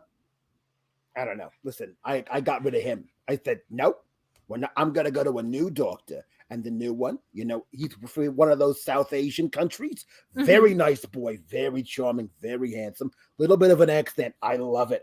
I think he might be number 9. I'm not sure. Oh, sorry, Meet Normus. You can't say that right in front of Meet Normus. You can be number 10. Okay, so anyway.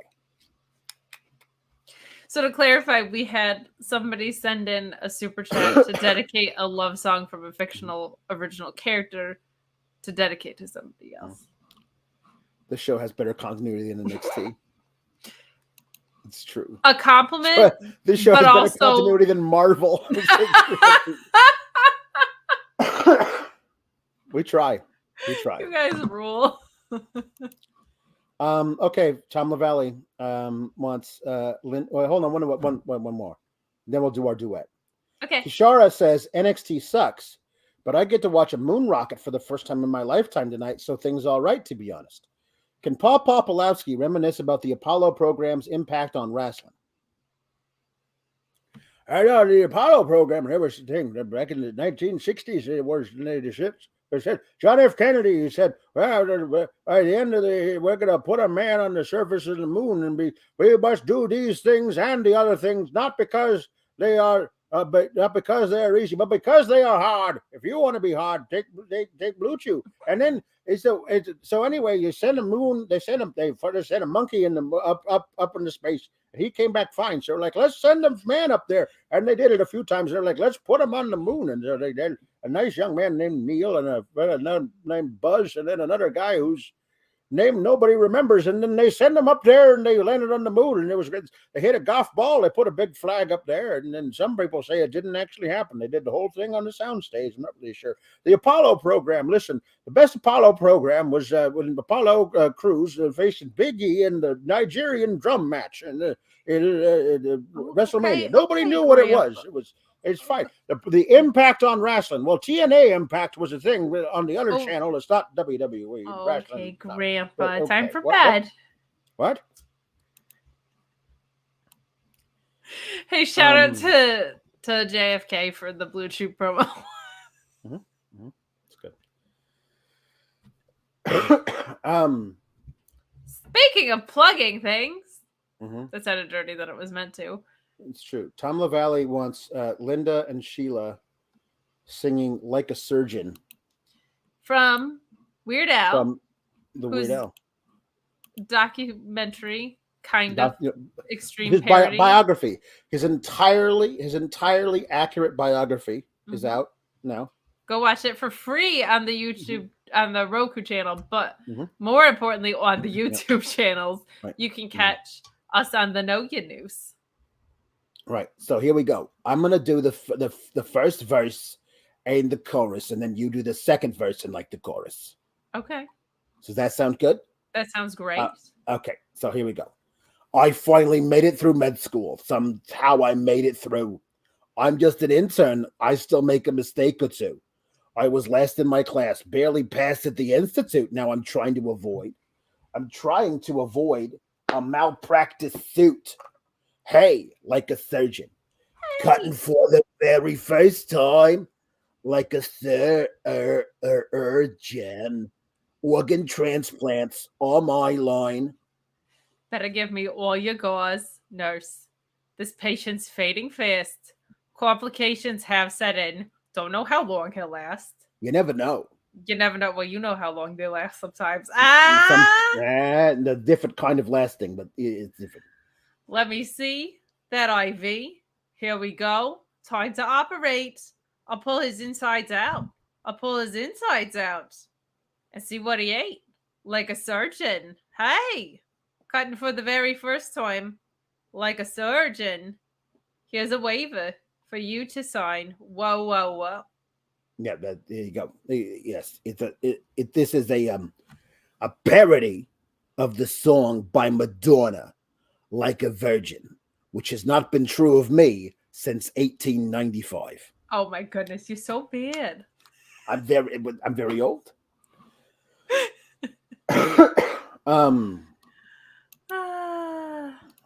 Anyway, that's it. Thanks, everybody. Hey, thank you so much for watching us and for sometimes watching NXT or being our source of therapy for the fact that we have to. I don't know how we've turned scripts into a Jesse the Body Ventura promo every week, but I love it so much, and I never want to know who scripts is for real because I'm only ever going to do Jesse the Body Ventura. Well, it's cool that you go back and watch because you're always just missing him. That's true. Yeah. You know what? I'm sorry. I wasn't keeping it kayfabe just then. Fabe it, bruh. I got to fabe it. All right. We love you guys, but everything else sucks. Everything else. Oh, God, it sucks. Especially being sick. Being sick sucks. Everything sucks.